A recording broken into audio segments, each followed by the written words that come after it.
In the annals of criminal history, there exist monsters whose names haven't echoed through popular culture, like Ted Bundy or Jeffrey Dahmer.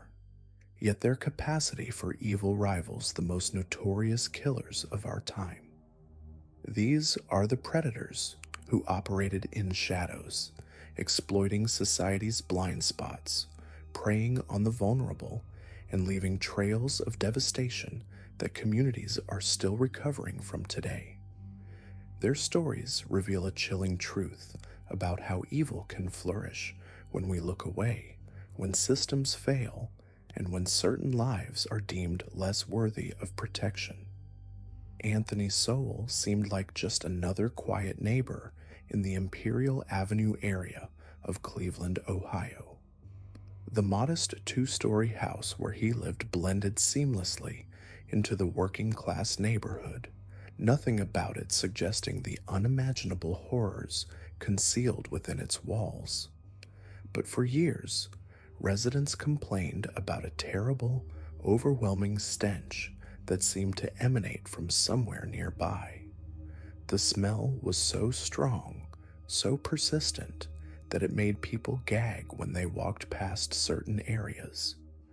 Neighbors assumed it came from a nearby sausage factory or perhaps a sewage problem. They never imagined that the source of that nauseating odor was human decomposition, the rotting remains of 11 women hidden throughout Sowell's house of horrors.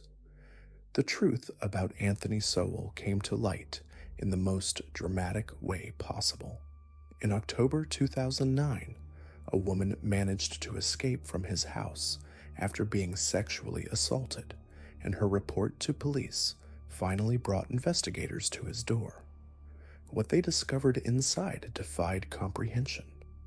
Bodies were found in shallow graves in the basement, stuffed into crawl spaces, scattered on the third floor, and buried in the backyard.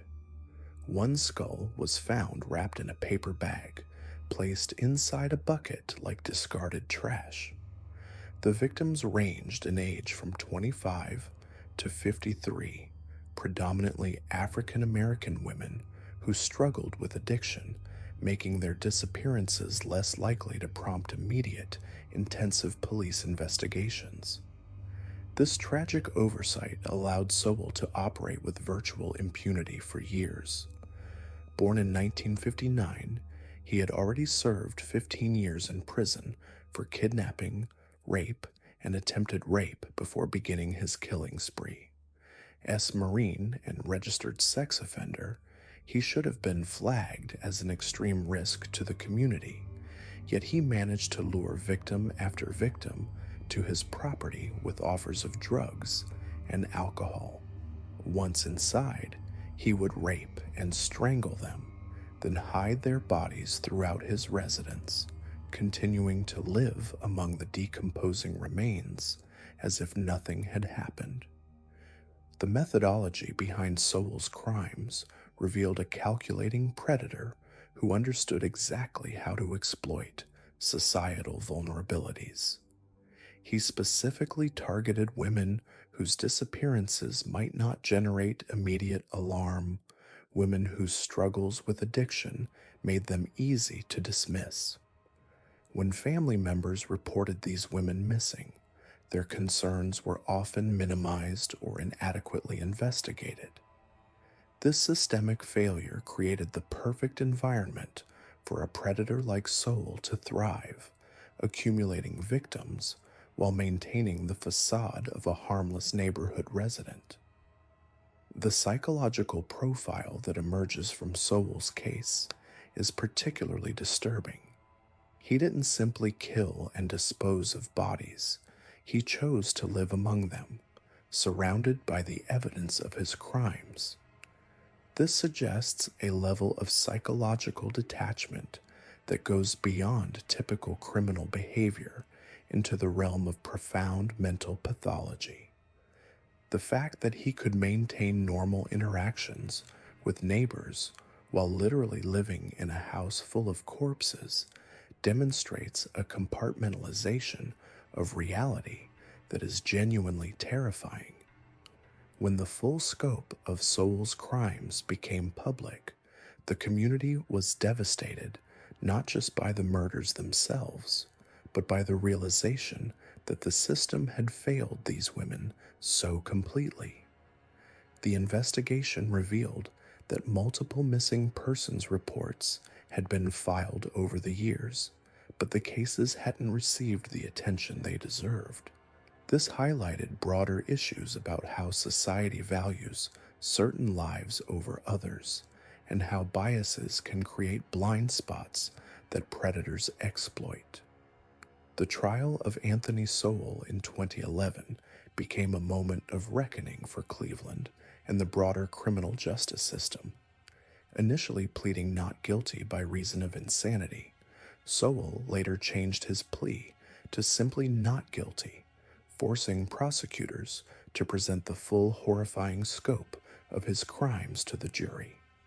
The evidence was overwhelming, not just in terms of physical proof, but in the pattern of predation that emerged. Witnesses testified about his methods of luring victims, the conditions inside his house, and the systematic way he had concealed his crimes. The jury convicted Sowell on 11 counts of murder and numerous other charges, leading to a death sentence that reflected the community's demand for ultimate justice. However, Sowell would never face execution. In February 2021, he died in prison from a terminal illness, bringing a final chapter to a case that had haunted Cleveland for over a decade. His death provided some closure, but it couldn't undo the damage he had inflicted or bring back the 11 women whose lives he had stolen. The case of Anthony Sowell serves as a stark reminder of how serial killers can operate in plain sight when society fails to protect its most vulnerable members. The women he murdered were daughters, mothers, sisters, and friends whose lives had value regardless of their struggles with addiction. Their deaths expose uncomfortable truths about systemic biases in law enforcement and the way certain communities are policed differently than others. What makes Sowell's story particularly chilling is how ordinary he seemed to those around him. Neighbors described him as quiet, even friendly at times. He held jobs, maintained relationships, and presented himself as just another member of the community. This ability to compartmentalize his horrific crimes while maintaining a normal exterior is a hallmark of the most dangerous predators, those who understand exactly how to exploit trust and social expectations. The stench that plagued the neighborhood for years stands as a metaphor for how society can become accustomed to signs of decay and corruption when those signs emerge from communities that are already marginalized. The smell of death was literally in the air, yet it was explained away, ignored, or attributed to other sources.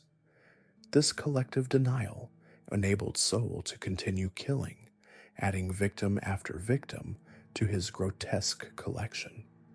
The impact on the families of Sowell's victims cannot be overstated.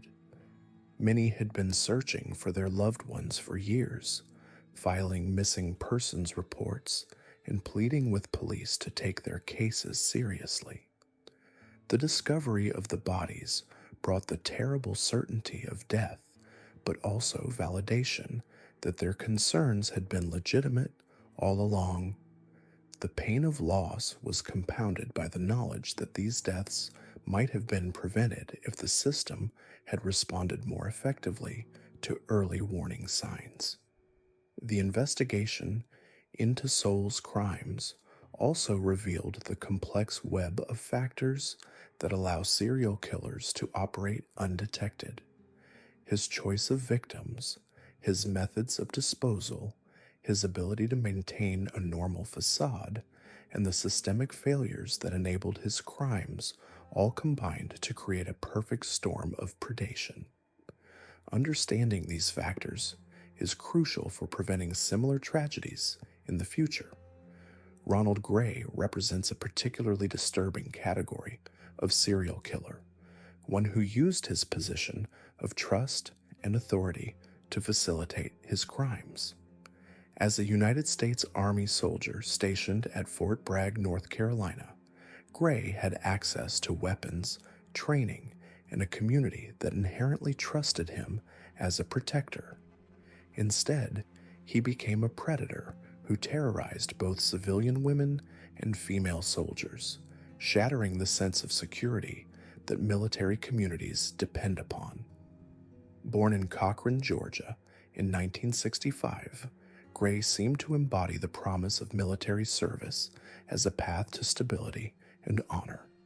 But beneath the uniform and the facade of military discipline lurked a monster whose crimes would shock even seasoned investigators. Between December 1986 and January 1987, Gray embarked on a killing spree that targeted vulnerable women in the Fayetteville area, demonstrating a pattern of opportunistic and brutal violence that escalated rapidly. The timeline of Gray's known crimes reveals a predator who was becoming increasingly bold and violent. On April 27, 1986, he murdered Linda Jean Coates, a 23-year-old student at Campbell University, marking one of his earliest confirmed victims. The brutality of this crime set the tone for what would follow. Just months later, on December 11th of 1986, Gray abducted, raped, and murdered 18-year-old Tammy Cofer Wilson, another civilian victim whose life was cut short by his insatiable need for violence. 4 days after murdering Wilson, Gray escalated his crimes in the most shocking way possible by targeting one of his fellow soldiers. On December 15, 1986, he abducted Private Laura Lee Vickery Clay, an 18-year-old soldier who disappeared from Fort Bragg itself. Her car was found nearby, with Gray's fingerprints on the hood, a crucial piece of evidence that would later help seal his fate. .22 caliber pistol that Gray had stolen months earlier. The violation of military brotherhood and the targeting of a fellow soldier added layers of betrayal to Gray's crimes that resonated throughout the military community. Soldiers depend on each other for protection and support, and Gray's actions shattered that fundamental trust. The fact that he could serve alongside his victim, share the same uniform and mission, then brutally murder her, demonstrated a level of psychopathy that defied understanding. Gray's final known attack occurred on January 30th, 1987, when he raped and attempted to murder Private Mary Ann Lang Namath, another soldier whose survival would prove crucial to his eventual capture. Namath's testimony provided investigators with vital details about Gray's methods and personality, helping to build the case that would ultimately lead to his conviction. The investigation into Gray's crimes required coordination between civilian and military authorities, as his victims included both categories. This jurisdictional complexity could have hindered the investigation, but instead it demonstrated how different law enforcement agencies could work together effectively when confronted with a predator who crossed traditional boundaries. The military court-martial that tried Gray in April 1988 was significant for multiple reasons. Not only did it result in convictions for 4 counts of murder, 1 attempted murder, and 8 counts of rape, but it also led to a death sentence that made Gray the first American soldier approved for execution since 1961. This historic aspect of his case reflected both the severity of his crimes and the military's determination to hold him accountable to the fullest extent of military law. The methods Gray employed revealed a predator who combined military training with criminal intent in the most disturbing ways possible. His use of firearms, his knowledge of isolated locations around Fort Bragg, and his understanding of military routines all contributed to his ability to select and attack victims. The combination of abduction, rape, sodomy, and murder that characterized his crimes showed a pattern of escalating violence that suggested he would have continued killing if not apprehended. What makes Gray's case particularly chilling is how his military service provided both the tools and the cover for his crimes. His access to weapons, his familiarity with the terrain around Fort Bragg, and his position within a trusted institution all facilitated his predatory behavior. The uniform that should have represented protection and service instead became a disguise for a killer. The impact of Gray's crimes extended far beyond his immediate victims to affect the entire military community at Fort Bragg and beyond. The realization that a predator could operate within their ranks, targeting both soldiers and civilians, forced a reckoning with security procedures and trust assumptions that had previously gone unquestioned. Female soldiers, in particular, faced the horrible reality that they were not safe even within their own military community. The legal proceedings that followed Gray's capture highlighted the unique aspects of military justice and the challenges of prosecuting serial crimes within a military context. The death sentence he received was unprecedented in modern military justice, reflecting both the severity of his crimes and the military's commitment to accountability. However, like many death penalty cases, Gray's sentence has been subject to years of appeals that have prevented its implementation. The psychological profile that emerges from Gray's case suggests an individual who was capable of compartmentalizing his criminal behavior while maintaining the facade of a disciplined soldier. This ability to separate his public persona from his private pathology is characteristic of the most dangerous predators, those who understand exactly how to exploit societal expectations and institutional trust. Gray's story serves as a stark reminder that evil can emerge from anywhere, even from within institutions that are specifically designed to protect society. His crimes shattered assumptions about military service and forced uncomfortable questions about how thoroughly individuals are screened and monitored within sensitive positions. The fact that he was able to operate as a serial killer while serving as a soldier highlights the need for constant vigilance and the recognition that no institution is immune to the presence of predators. The families of Gray's victims face the additional burden of navigating both civilian and military justice systems while grieving their losses.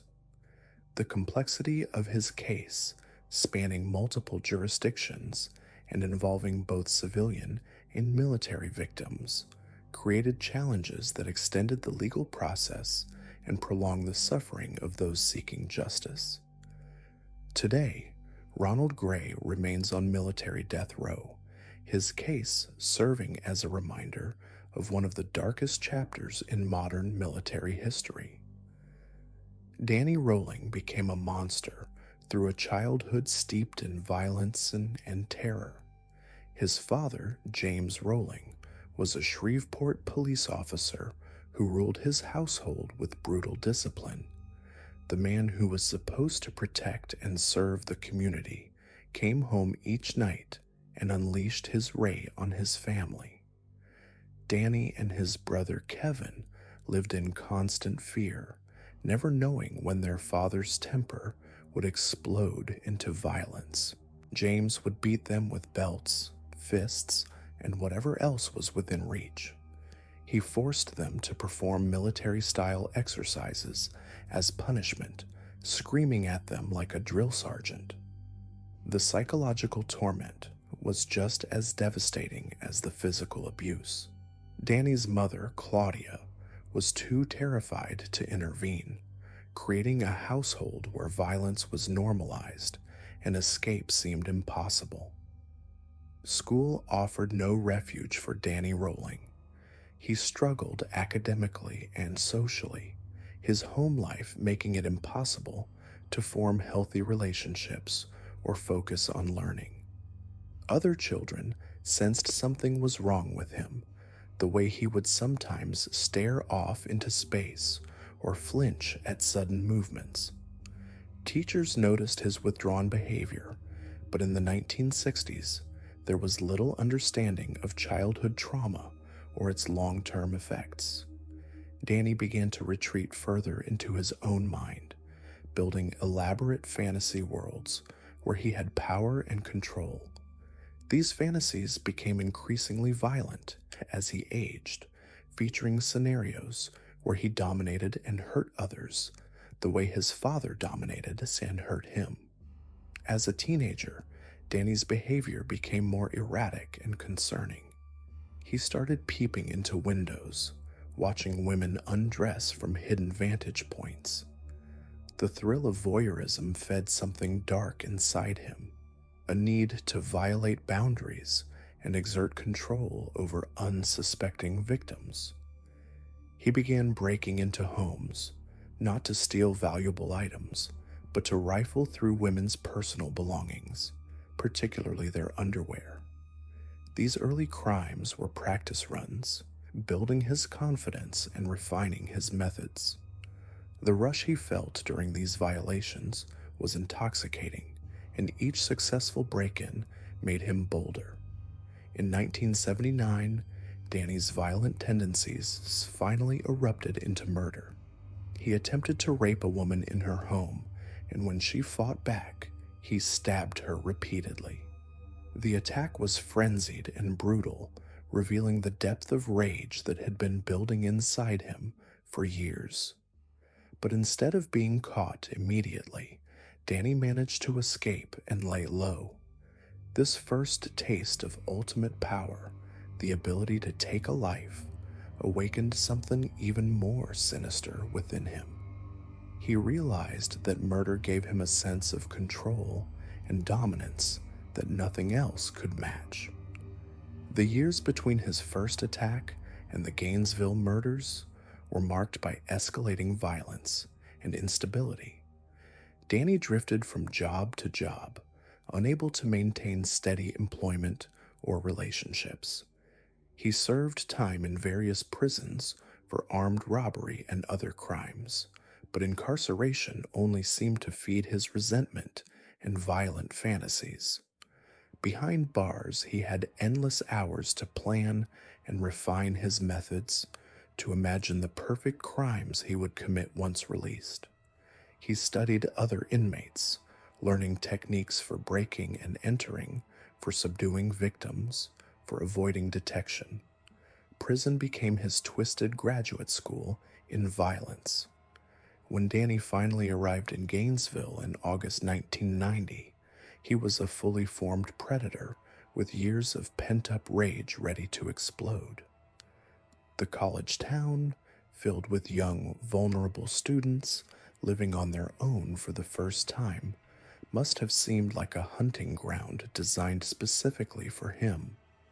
He spent days stalking potential victims, learning their routines, identifying the most isolated apartments and houses.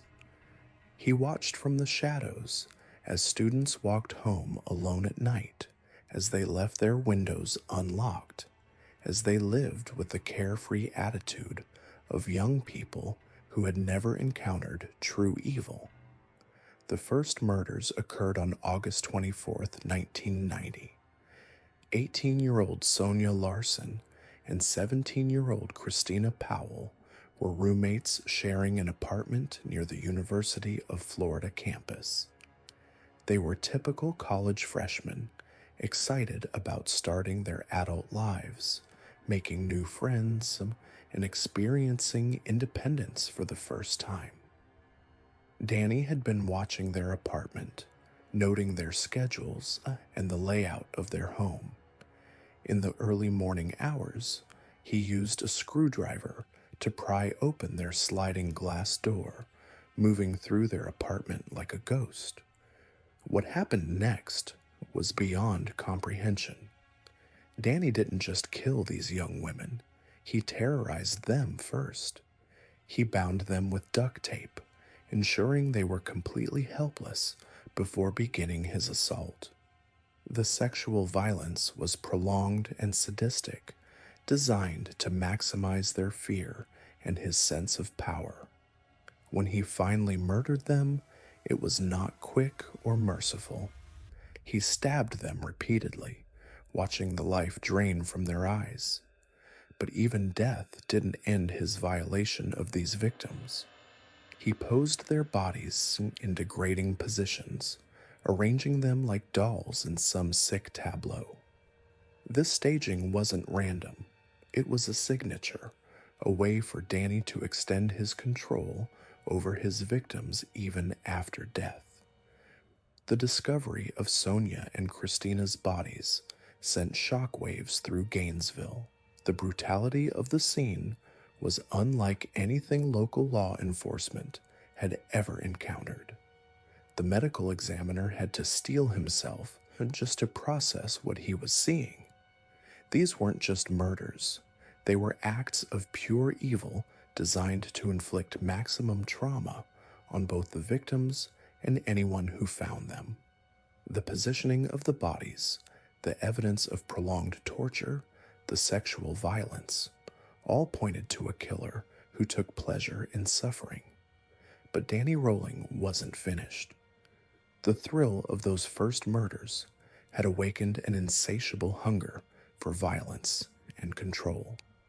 The next day, August 25th, he struck again. 18-year-old Krista Hoyt was a Santa Fe college student living alone in a small apartment. She was studying to become a police officer, driven by a desire to help others and make her community safer. The irony of her chosen profession made her murder even more tragic and disturbing. Danny's attack on Krista Hoyt revealed an escalation in his depravity that defied human understanding. Not content with the brutality he had already displayed, he took his violence to new extremes. After subjecting her to the same pattern of sexual assault and torture, he decapitated her body. But this wasn't enough to satisfy his twisted needs. He placed her severed head on a bookshelf, positioned so that it would be the first thing anyone entering the apartment would see.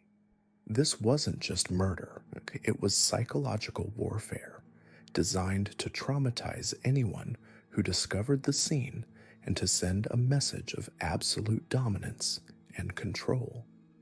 The positioning of Krista's head revealed Danny's growing confidence and his desire to shock and horrify.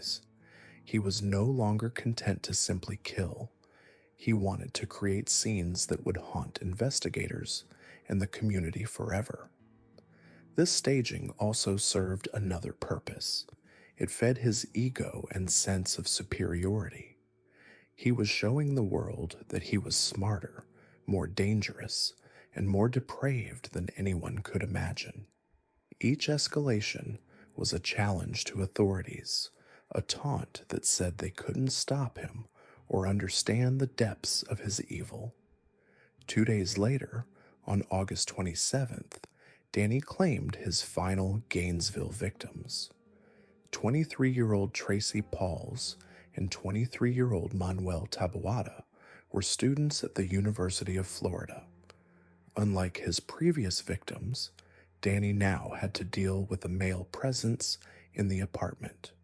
But this didn't deter him. If anything, it seemed to excite him.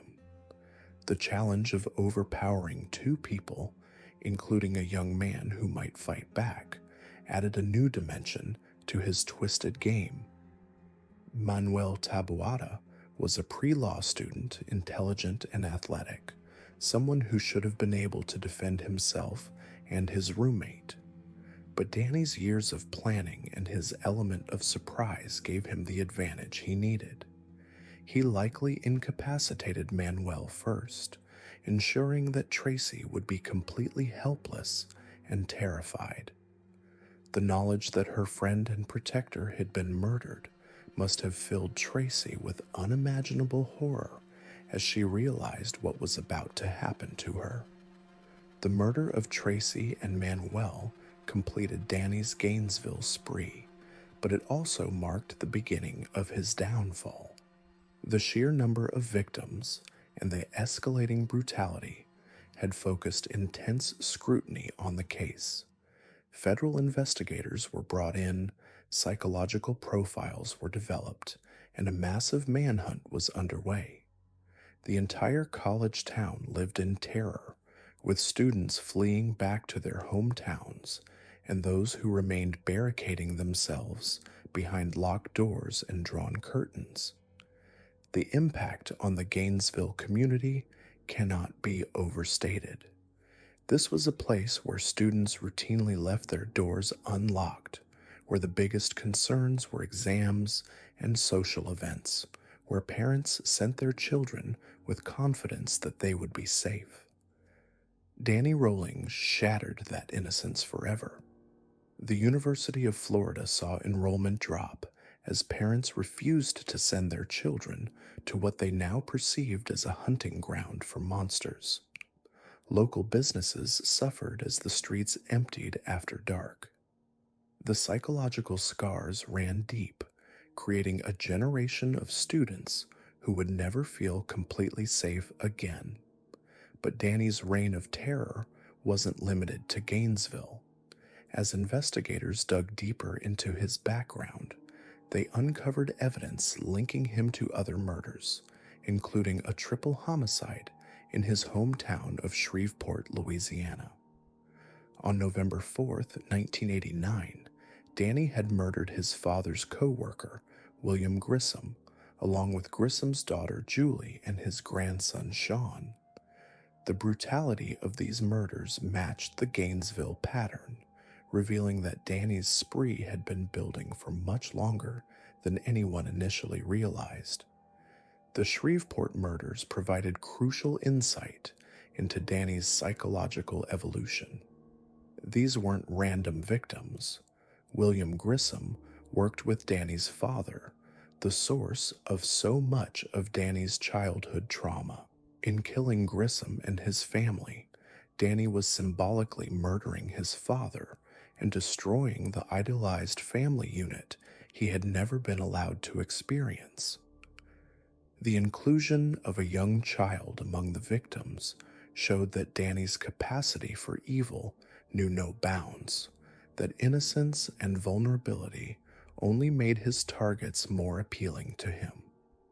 Danny's capture came not through brilliant detective work, but through a routine traffic stop that revealed his true identity. He had been living under false names, drifting from state to state, but the mounting pressure of the investigation and his own psychological instability were taking their toll. When police finally connected him to the murders through DNA evidence and other forensic techniques, the pieces of the puzzle fell into place with terrifying clarity. During his interrogation and trial, Danny showed no genuine remorse for his actions. Instead, he seemed to take pride in the fear and horror he had created. He spoke about his victims as if they were objects rather than human beings, describing their murders with clinical detachment. This lack of empathy, combined with his obvious intelligence and planning ability, marked him as one of the most dangerous types of serial killers, those who kill not in passion or desperation, but for the pure pleasure of inflicting suffering. The psychological evaluation of Danny Rowling revealed a mind that had been shaped by trauma, but had chosen evil as its response. While his childhood abuse was genuine and severe, thousands of children suffer similar trauma without becoming serial killers. Danny had crossed a line that most people, no matter how damaged, never approach. He had embraced his darkness, cultivated it, and used it as justification for acts of unspeakable cruelty. His intelligence made him more dangerous, allowing him to plan elaborate crimes and evade capture for extended periods. The trial of Danny Rolling became a media sensation, drawing attention from around the world. The details that emerged during testimony were so disturbing that even hardened court reporters struggled to document them.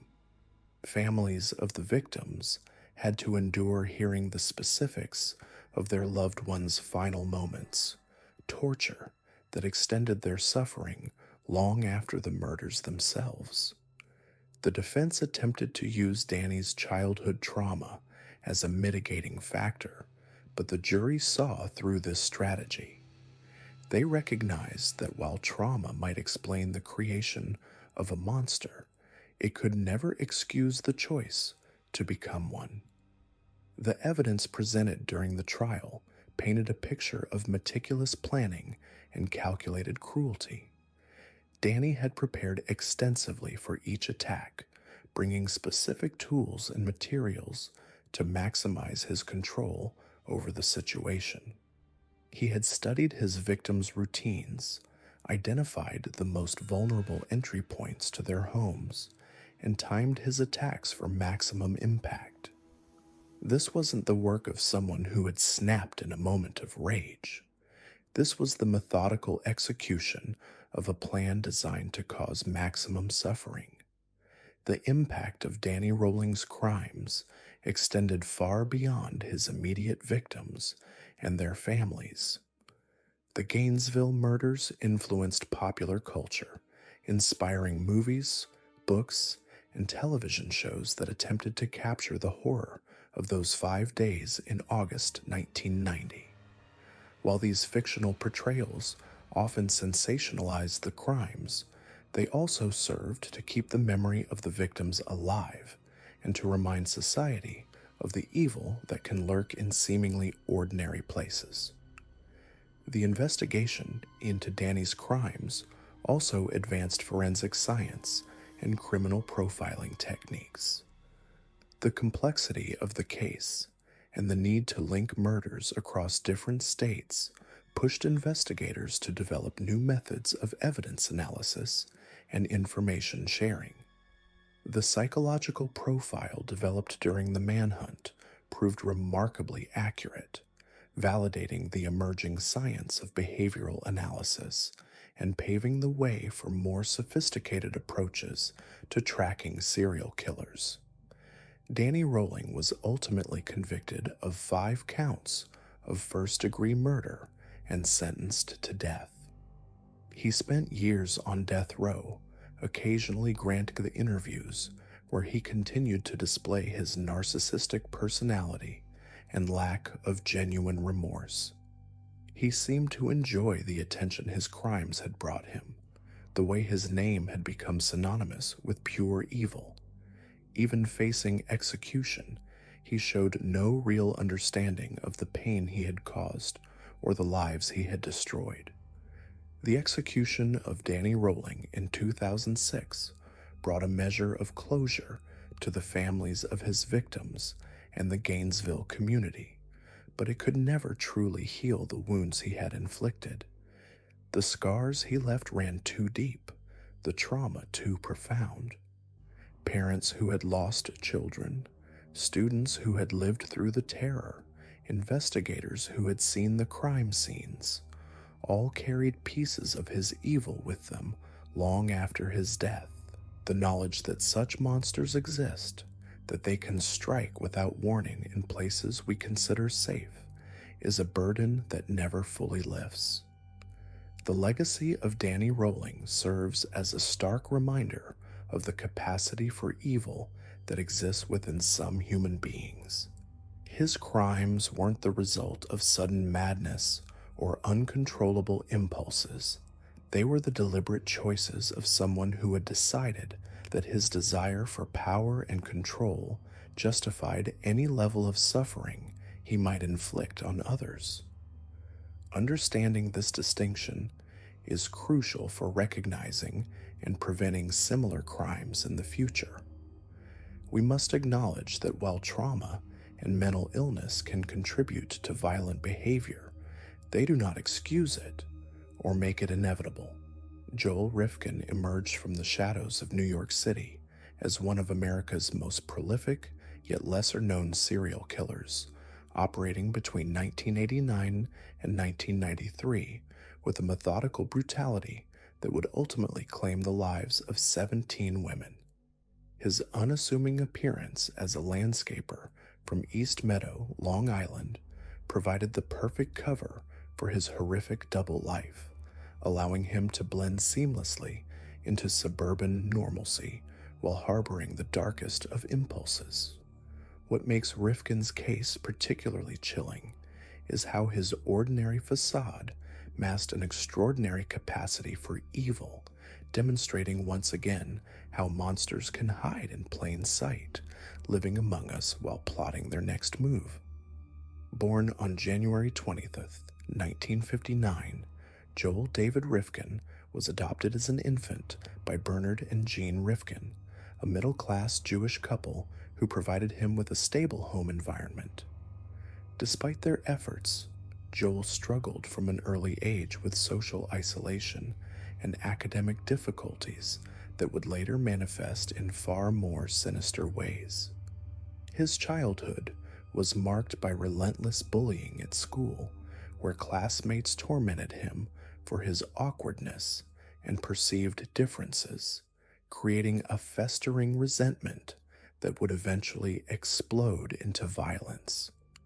Teachers described him as a loner who seemed to drift through his classes without forming meaningful connections, already displaying the emotional detachment that would later enable him to commit unspeakable acts without remorse.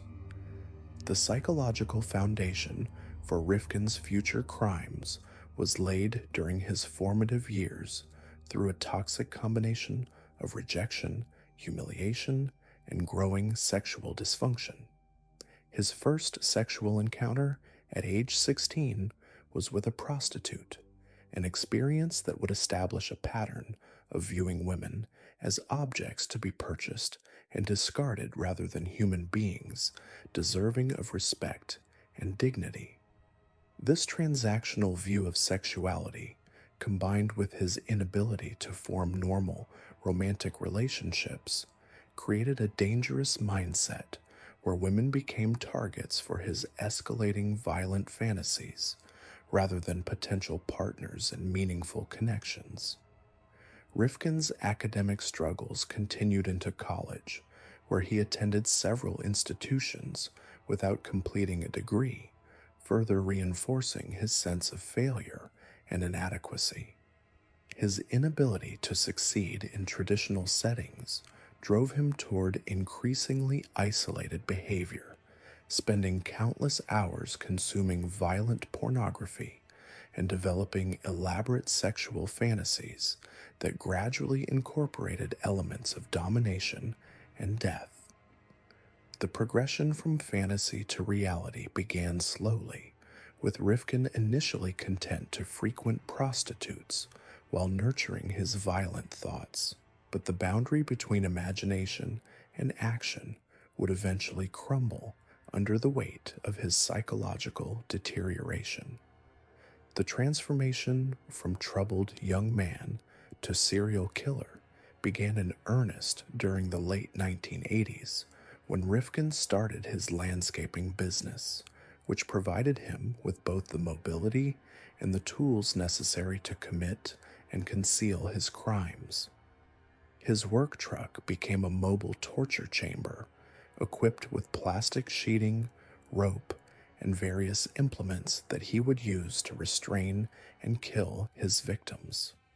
The landscaping business also gave him intimate knowledge of remote locations throughout New York and New Jersey, isolated areas where he could dispose of bodies without fear of immediate discovery.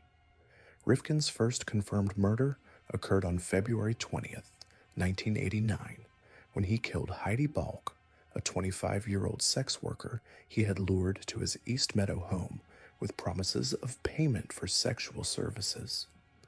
The murder marked a horrific escalation from fantasy to reality, as Rifkin strangled Balch during what she believed would be a routine transaction. The killing unleashed something primal and insatiable within him, a hunger for control and domination that could only be satisfied through the ultimate act of power, taking another human life. What followed was a systematic campaign of terror that would span 4 years and claim 16 more lives, each murder more calculated and brutal than the last. Rifkin developed a precise methodology that began with the selection of vulnerable victims, primarily sex workers who operated in high-crime areas where their disappearances might not be immediately noticed or thoroughly investigated. He would cruise through neighborhoods in Manhattan, Brooklyn, and Queens, looking for women who appeared desperate or isolated, women whose circumstances made them easy targets for his predatory behavior.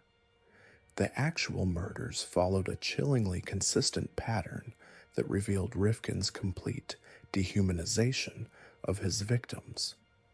He would typically strangle them with his bare hands or with ligatures, maintaining physical contact throughout the killing process in a grotesque display of control and domination.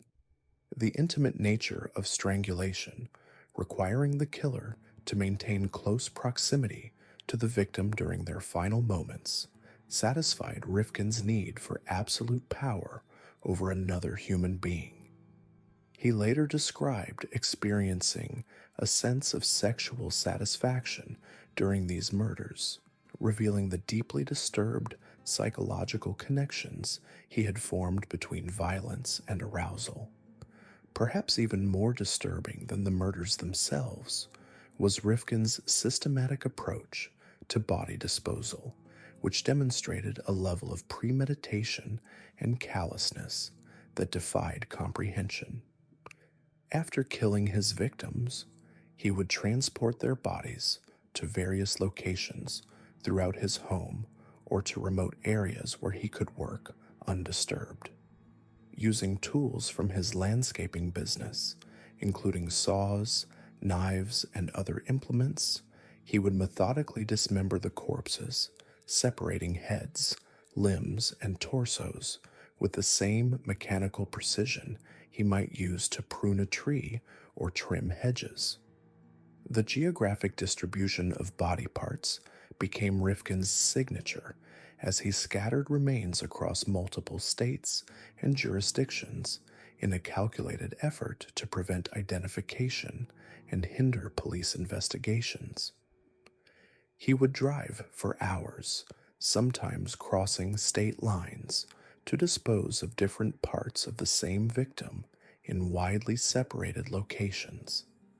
Heads might be buried in New Jersey, while torsos were dumped in New York waterways, creating an investigative nightmare that would take years to untangle. One of the most horrific examples of Rifkin's disposal methods involved his first victim, Heidi Balch, whose remains he scattered across multiple locations in a pattern that would become his trademark. Her head was placed in a paint can and hidden in woods on a New Jersey golf course, while her legs were found much further north and her torso and arms were dumped into the East River.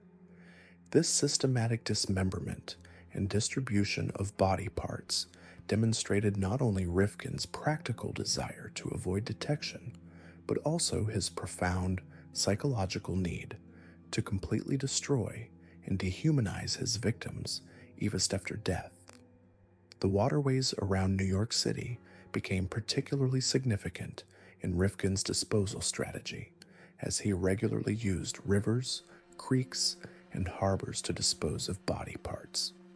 Coney Island Creek, Newtown Creek, and the Harlem River all became dumping grounds for his victims, their remains often sealed in plastic bags or stuffed into containers before being thrown into the water. The aquatic environment served multiple purposes for Rifkin. It accelerated decomposition, scattered remains through tidal action, and made recovery extremely difficult for law enforcement.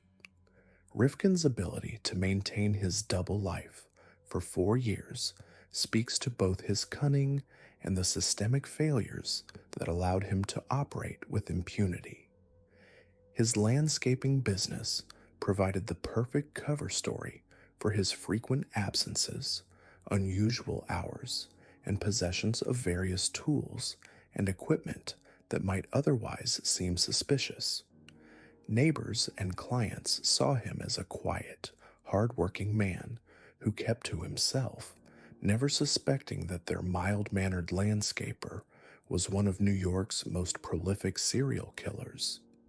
The psychological toll of maintaining this facade while committing increasingly frequent murders began to manifest in Rifkin's behavior and decision-making. He started taking greater risks, keeping victims' personal belongings as trophies and making mistakes that would eventually lead to his capture. His home became a macabre museum of his crimes, filled with driver's licenses, jewelry, and other personal items belonging to his victims, mementos that fed his need to relive and savor his moments of ultimate control. The beginning of the end for Rifkin came on June 28, 1993, when a routine traffic stop on the Southern State Parkway changed everything. State troopers attempted to pull over his pickup truck for a missing rear license plate, but instead of stopping, Rifkin led police on a high-speed chase through Nassau County. The pursuit ended when he crashed into a utility pole, and the overwhelming stench emanating from his truck immediately alerted officers that something was terribly wrong. The discovery of Tiffany Bresciani's decomposing body in the back of Rifkin's truck marked the end of his killing spree and the beginning of one of the most extensive serial killer investigations in New York history. Bresciani, a 22-year-old sex worker from Louisiana, had been reported missing 3 days earlier, and her body showed clear signs of strangulation. The horrific smell and obvious signs of decomposition indicated that Rifkin had been driving around with her corpse for several days, a detail that revealed the complete disconnect from reality that characterized his psychological state. When confronted by police at the scene of his arrest, Rifkin's response was as chilling as it was revealing of his mindset. His casual statement to officers, "She's a prostitute, and things went wrong, and I just want to know if I need a lawyer," demonstrated his complete dehumanization of his victims and his inability to comprehend the gravity of his actions.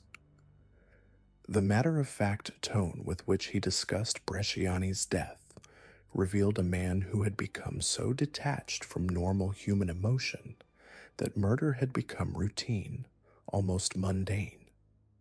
During the interrogation that followed, Rifkin's confessions unveiled the true scope of his crimes and provided investigators with a roadmap to one of the most extensive serial killing sprees in American history. He admitted to killing 17 women over 4 years, providing details about each murder with a clinical detachment that horrified even experienced homicide detectives. His ability to recall specific details about each victim, including their names, physical descriptions, and the locations where he disposed of their remains, demonstrated the organized and methodical nature of his crimes. The investigation that followed Rifkin's arrest became a massive undertaking, involving multiple law enforcement agencies across several states. Teams of detectives, forensic specialists, and search crews worked tirelessly to locate and identify the scattered remains of his victims, many of whom had been missing for years. The process of connecting body parts found in different locations to specific individuals became an exercise in forensic detective work that pushed the boundaries of available technology and investigative techniques. The recovery of victims' remains presented numerous challenges, as Rifkin's systematic dismemberment and wide distribution of body parts made identification extremely difficult. Many of the remains had been exposed to the elements for years, with decomposition and environmental factors making traditional identification methods impossible. Dental records and DNA analysis became crucial tools in the identification process, though the advanced state of decomposition, in many cases, meant that some victims might never be positively identified. The impact of Rifkin's crimes extended far beyond the immediate victims and their families, sending shockwaves through the communities where he operated and the broader law enforcement community. The revelation that a serial killer had been operating undetected for 4 years in one of the most densely populated areas of the country raised serious questions about investigative procedures and the resources devoted to crimes involving marginalized populations. The trial of Joel Rifkin became a media sensation, with prosecutors presenting evidence of 9 murders for which they had sufficient proof to secure convictions. The overwhelming nature of the evidence, combined with Rifkin's own confessions, made the outcome virtually certain, but the proceedings provided a public forum for examining the systemic failures that had allowed his crimes to continue for so long.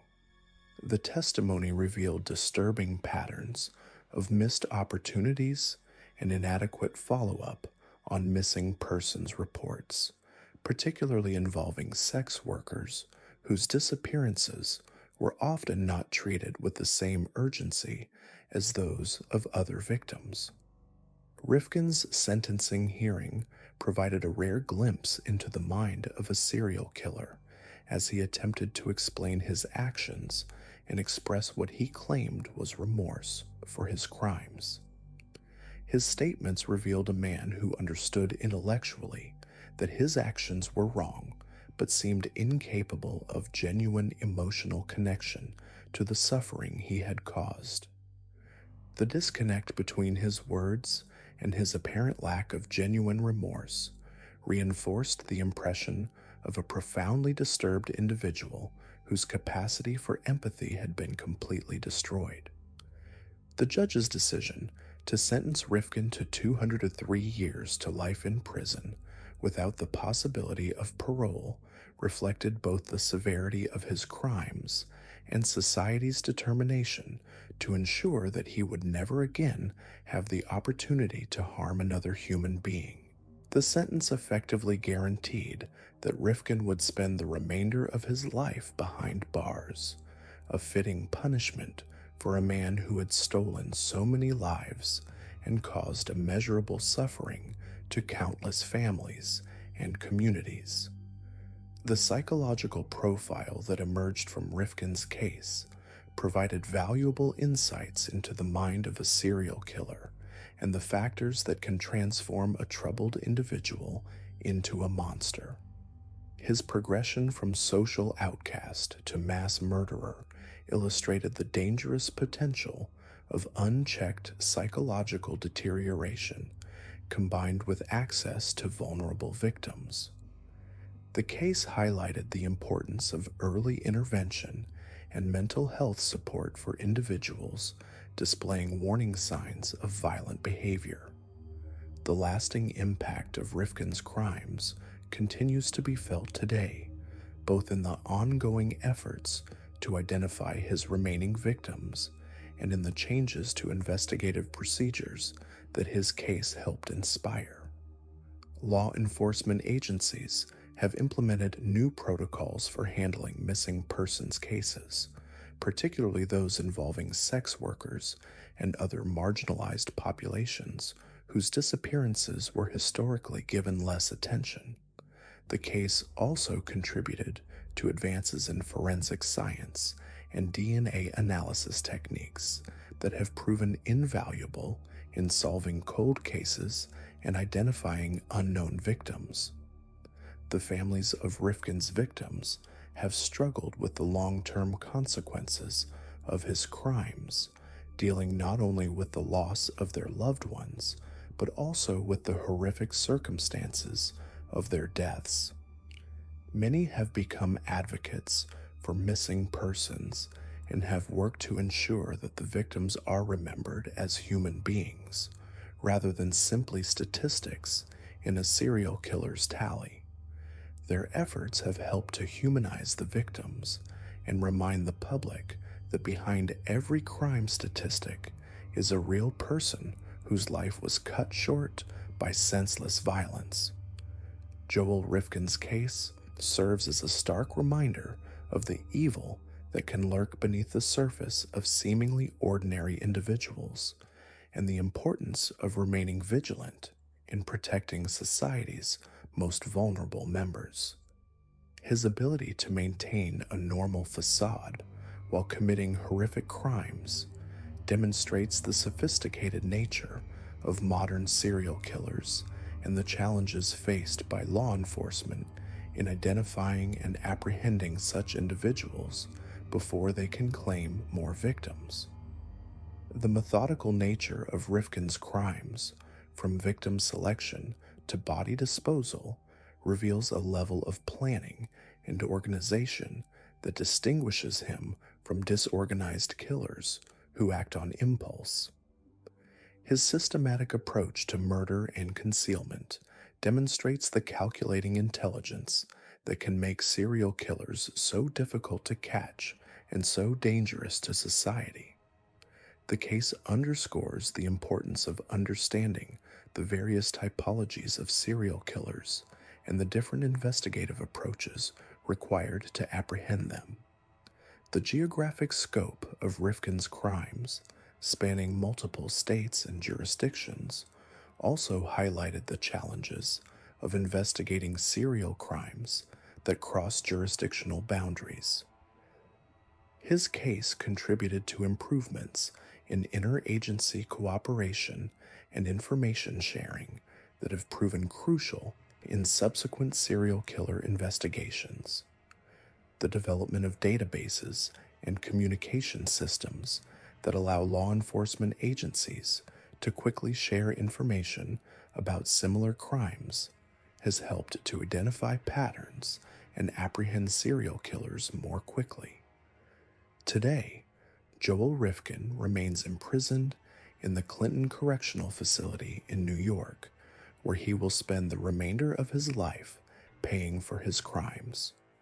His case continues to be studied by criminologists, psychologists, and law enforcement professionals seeking to understand the factors that create serial killers and the methods that can be used to prevent future tragedies. The lessons learned from his crimes have contributed to our understanding of criminal behavior and have helped to improve the protection of vulnerable populations. The story of Joel Rifkin stands as a testament to the importance of taking all missing persons cases seriously, regardless of the victim's background or circumstances. His ability to prey on marginalized women for 4 years without detection highlights the tragic consequences of societal indifference to the disappearances of certain populations. Now we turn to David Carpenter, a name that might not immediately ring familiar, but whose crimes terrorized the San Francisco Bay Area. in ways that fundamentally changed how people experienced the outdoors. Known as the Trailside Killer, Carpenter transformed California's serene hiking paths from places of peace and recreation into hunting grounds of absolute terror. Picture this. It's a beautiful Saturday morning in 1980. The sun is filtering through the redwoods at Mount Tamalpais State Park. Hikers are lacing up their boots, breathing in the fresh air, looking forward to a day of tranquility in nature. What they don't know is that somewhere along those trails, a predator is waiting, watching, planning his next attack. David Joseph Carpenter was born in 1930, and from the very beginning, his life was marked by dysfunction and violence. But unlike some killers who might claim a sudden break from reality, Carpenter's path to becoming a serial murderer was a slow, methodical descent that spanned decades. He had been committing violent crimes since the 1960s, including robbery, assault, and rape. The warning signs weren't just there. They were blazing red flags that the system repeatedly failed to recognize. What made Carpenter particularly dangerous was his patience and his intimate knowledge of the terrain. He wasn't some impulsive killer striking randomly. He studied the trails, learned the patterns of hikers, identified the most isolated spots where screams wouldn't carry. He knew exactly where to position himself for maximum advantage and minimum chance of discovery. His method was as calculated as it was brutal. Carpenter would lurk along popular hiking trails, sometimes for hours, waiting for the right victim. He preferred targeting lone women, but he didn't limit himself to female victims. When he spotted someone vulnerable, he would approach casually, sometimes even engaging in friendly conversation about the weather or the trail conditions. 38 caliber handgun and force them into secluded areas. What happened next was a nightmare of sexual assault and murder. Carpenter didn't just kill, he tortured and humiliated his victims before ending their lives. The level of brutality was staggering. In one particularly horrific case, he stabbed Mary Frances Bennett over 25 times, nearly decapitating her. The savagery wasn't random violence. It was methodical destruction designed to maximize suffering. Between 1979 and 1981, Carpenter killed at least 7 people across multiple state parks. His hunting grounds included Mount Tamalpais, Point Reyes National Seashore, Henry Cowell Redwood State Park, and Big Basin Redwood State Park. Each location became a crime scene, each trail a potential path to death. The randomness of his target selection meant that anyone could be next. A morning jog could end in murder. A peaceful hike could become a fight for survival. The impact on the community was immediate and devastating. Park attendance plummeted as word spread about the killers stalking the trails. Authorities posted warning signs advising visitors never to hike alone. Gun sales spiked as people tried to arm themselves against an unknown threat. The very idea of finding solace in nature became tainted with fear. But Carpenter made a crucial mistake. On March 29, 1981, he attacked Heather Skaggs and her boyfriend on a trail at Henry Cowell Redwood State Park. He shot and killed the boyfriend, then spent hours sexually assaulting Heather before shooting her as well. Miraculously, she survived. Despite being shot in the head, Heather managed to crawl to safety and provide police with a detailed description of her attacker. Her testimony, combined with ballistics evidence linking the crimes and eyewitness accounts from other trail encounters, finally gave investigators the break they needed. Carpenter was arrested in May 1981, ending his reign of terror but leaving behind a community forever changed. The trial revealed the full scope of his depravity. Evidence showed that Carpenter had been escalating his violence for years before the trail murders. He had a history of attacking women in isolated areas, using the same pattern of friendly approach followed by sudden violence. The prosecution painted a picture of a man who found sexual gratification in the complete domination and destruction of his victims. Carpenter was ultimately convicted in two separate trials and sentenced to death twice. But here's where the story takes another disturbing turn. Despite overwhelming evidence and multiple death sentences, Carpenter spent decades on death row, filing appeal after appeal, consuming resources and prolonging the agony for victims' families. He became a master manipulator of the legal system, using every possible technicality to delay justice. What makes Carpenter's case particularly chilling is how he transformed spaces that should have been safe into killing fields. These weren't dark alleys or abandoned buildings. These were public parks, places where families went to create happy memories. He took the most innocent human activity, seeking peace in nature, and turned it into a trap. The psychological profile that emerged during his trials revealed a man driven by an insatiable need for control and sexual domination. Unlike killers who might claim crimes of passion or temporary insanity, Carpenter's attacks showed clear premeditation and planning. He would scout locations, study victim patterns, and position himself strategically.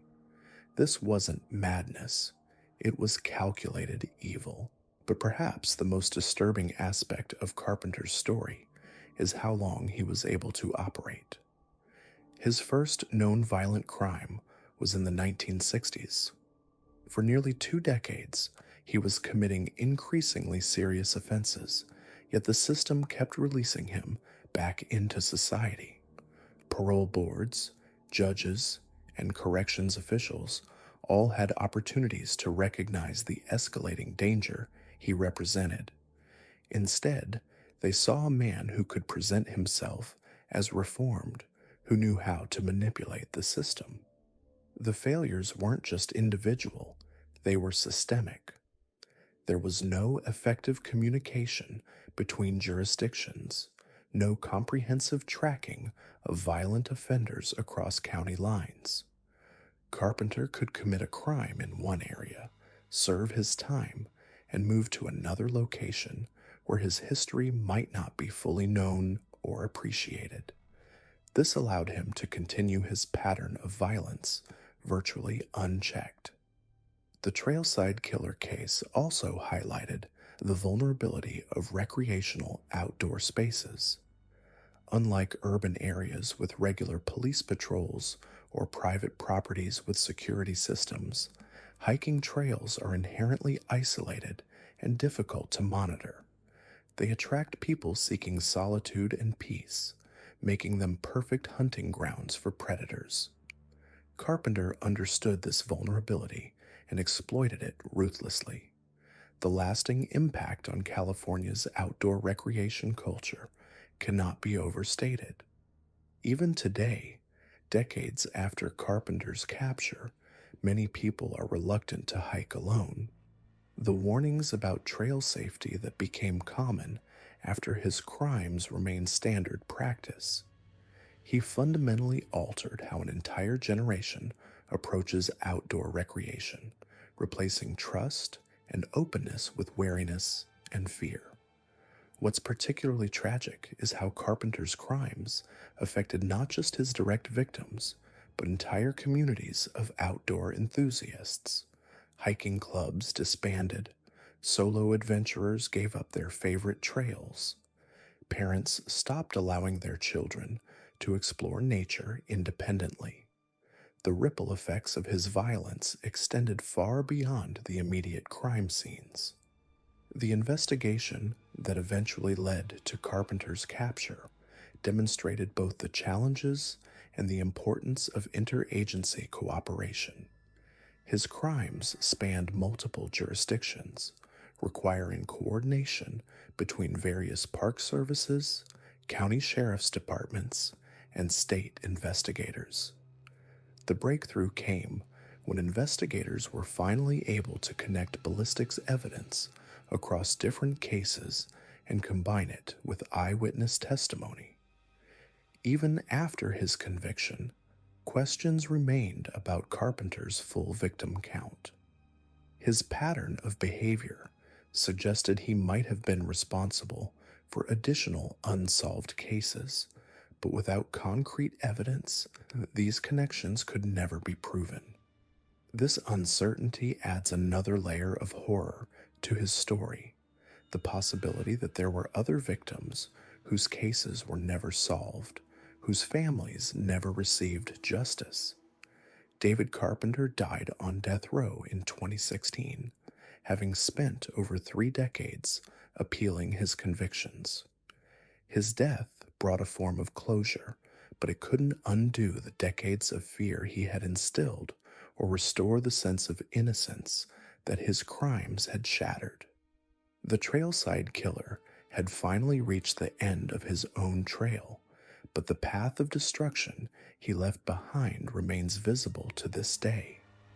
The story of David Carpenter serves as a stark reminder that evil can lurk in the most unexpected places, that predators can transform our most cherished spaces into scenes of horror. His case underscores the critical importance of taking violent crime seriously from the very first offense, of maintaining comprehensive databases and communication between law enforcement agencies, and of never underestimating the capacity for escalation in violent offenders. But perhaps most importantly, Carpenter's story reminds us that vigilance and awareness are not paranoia, they are survival skills. The outdoors can and should be enjoyed, but never with the naive assumption that beautiful surroundings guarantee safety. The Cleveland Strangler case exposed a chilling reality about how society's most vulnerable can disappear without a trace. Anthony Sowell preyed on women struggling with addiction, women living on the margins, women whose absences wouldn't immediately trigger widespread alarm. His Imperial Avenue house became a tomb for 11 victims, their bodies decomposing in plain sight while neighbors complained about the smell from what they thought was a nearby sausage factory. The stench was so overwhelming that residents would close their windows and cover their faces when walking past. Yet for years, no one connected that putrid odor to the horror unfolding inside. Sowell's method was as calculated as it was brutal. He would lure women to his home with promises of drugs or alcohol, substances that many of his victims desperately needed. Once inside, he would overpower them, rape them, and strangle them to death. But what makes this case particularly haunting is what happened next. He didn't dispose of the bodies. Instead, he lived among them, turning his residence into a macabre mausoleum where he went about his daily routine, surrounded by the decomposing remains of his victims.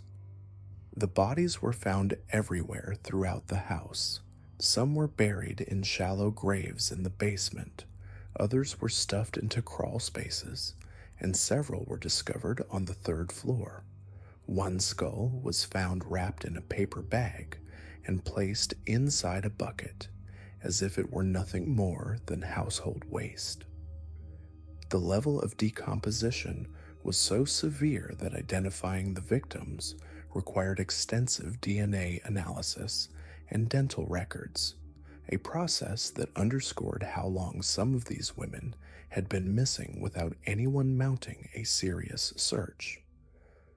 What's perhaps most disturbing about the Sowell case is how it highlighted the systematic failures that allowed him to operate undetected for so long. When family members reported these women missing, their concerns were often dismissed or given minimal attention.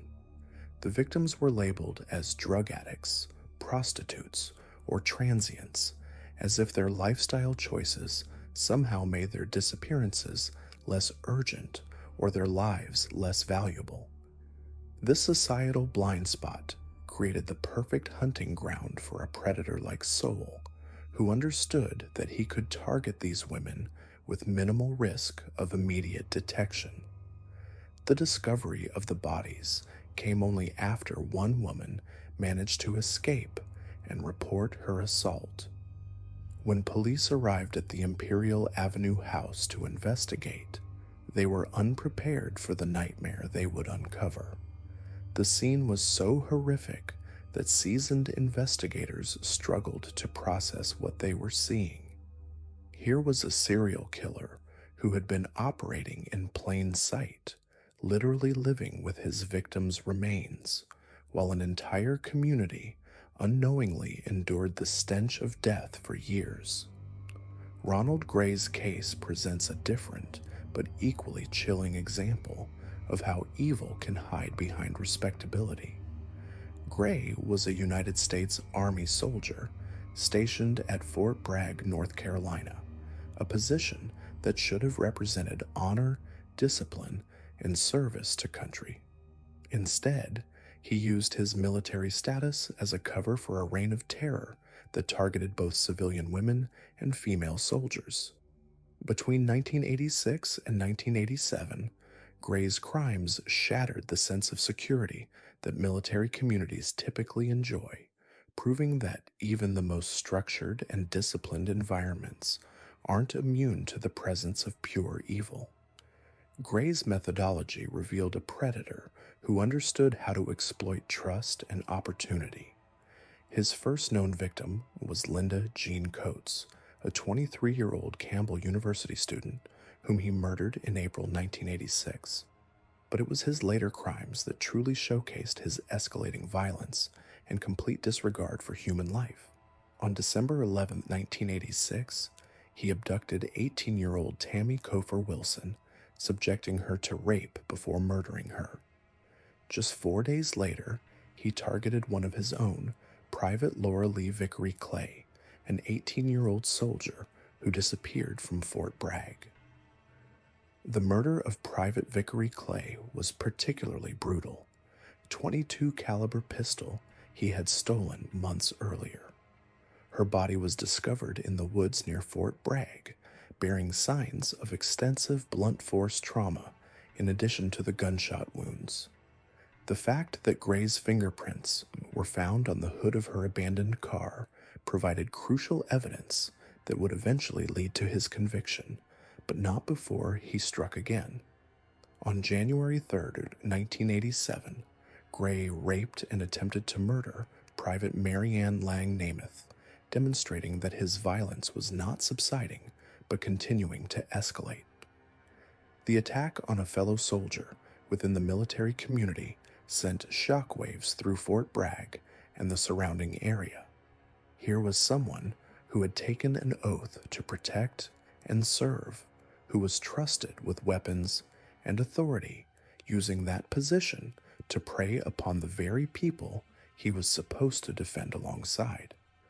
Gray's eventual capture and conviction by military court-martial in April 1988 resulted in a death sentence, making him the first American soldier to be approved for execution since 1961. However, the complex nature of military justice and the extensive appeals process have meant that decades later, Gray remains on death row.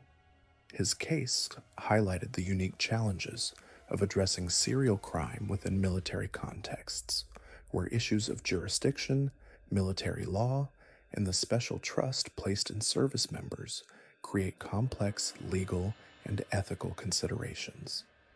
Danny Rowling's story begins in childhood trauma and evolves into one of the most terrifying crime sprees in American history.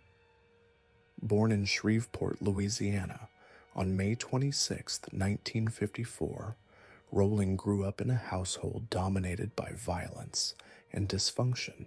His father was abusive, his family life chaotic, and from an early age, he displayed the kind of behavioral problems that would eventually escalate into unthinkable violence.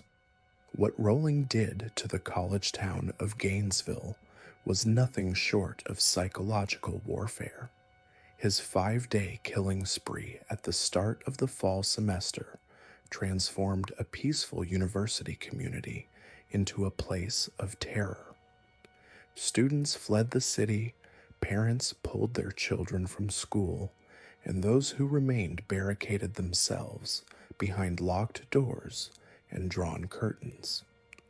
The randomness of his target selection, combined with the extreme brutality of his methods, created a climate of fear that paralyzed the entire region. Rowling's first attack occurred on August 24th, 1990, when he broke into an apartment shared by University of Florida freshmen Sonia Larson and Christina Powell. He stabbed both young women to death and raped one of them, leaving their bodies in a scene so horrific that it would haunt investigators for years. The timing was particularly cruel, coming just as these young women were beginning their college careers, full of hopes and dreams that Rowling snuffed out with cold calculation. The following day, Rowling struck again, this time targeting Krista Hoyt, an 18-year-old Santa Fe college student. But this murder revealed a new level of depravity in Rowling's methodology.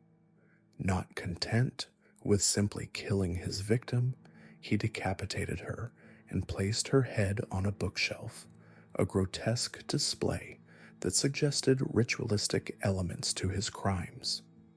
This wasn't just murder, it was a deliberate attempt to create maximum psychological impact, both on those who would discover the scene and on the community at large. Rowling's final attack came on August 27th, when he murdered Tracy Pauls and Manuel Taboada, both 23-year-old University of Florida students, inside their apartment. The inclusion of a male victim demonstrated that Rowling's violence wasn't limited by gender, though his primary targets remained young women.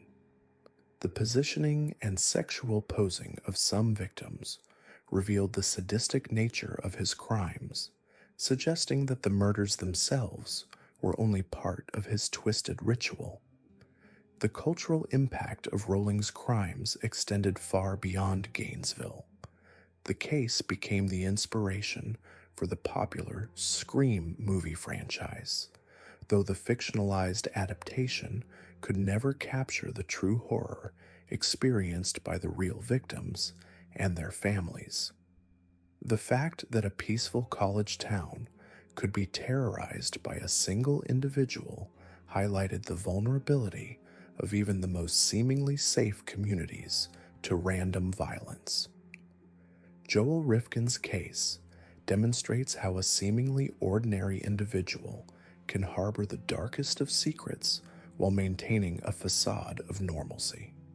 For 4 years, from 1989 to 1993, Rifkin operated as New York's most prolific serial killer, targeting vulnerable sex workers while maintaining his day job as a landscaper.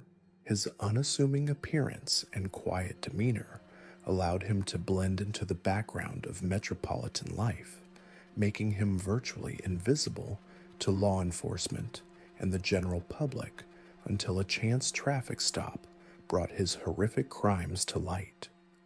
Rifkin's methodology was characterized by meticulous planning and a chilling attention to detail. He would cruise areas known for prostitution, lure women into his vehicle, and then strangle them to death. But what set Rifkin apart from many other serial killers was his elaborate system for disposing of bodies. After murdering his victims, he would often take them to his home or to secluded areas where he would dismember them using various tools, including saws and knives. This gruesome process was not just about concealing evidence, it was part of his ritualistic approach to murder. The geographic spread of Rifkin's body disposal was staggering. He scattered remains across New York and New Jersey, placing body parts in rivers, wooded areas, dumpsters, and along remote highways. His first known victim, Heidi Balch, exemplifies his systematic approach to concealment. Her dismembered head was hidden in a paint can and left in the woods on a New Jersey golf course, while her legs were found further north and her torso and arms were dumped into the East River. This calculated distribution of remains was designed to make it nearly impossible for authorities to link the crimes or identify the victims. In other instances, Rifkin placed bodies or body parts in oil drums and threw them into waterways like Coney Island Creek, Newtown Creek, and the Harlem River. The fact that many of his victims were sex workers whose disappearances might not be immediately reported or thoroughly investigated allowed him to operate with relative impunity for years. This tragic reality highlights how societal marginalization can inadvertently create hunting grounds for predators who understand which victims are least likely to be missed. Rifkin's eventual capture came through pure chance. In June 1993, he was pulled over for a routine traffic violation involving a missing license plate. When police approached his pickup truck, they discovered a decomposing body in the back, abruptly ending his 4-year killing spree. His casual response to the discovery, reportedly telling officers, "She's a prostitute, and things went wrong, and I just want to know if I need a lawyer," revealed the cold detachment with which he viewed his victims and his crimes. During interrogation, Rifkin confessed to killing 17 women, though he was ultimately convicted of 9 murders. The discrepancy between his confessions and convictions highlights the challenges investigators faced in linking all of his crimes due to his elaborate disposal methods and the decomposed state of many remains. Even today, questions remain about the full extent of his victim count and whether there are still unidentified remains scattered across the tri-state area. David Carpenter's reign as the trailside killer transformed California's scenic hiking trails from places of peace and recreation into hunting grounds for a calculating predator.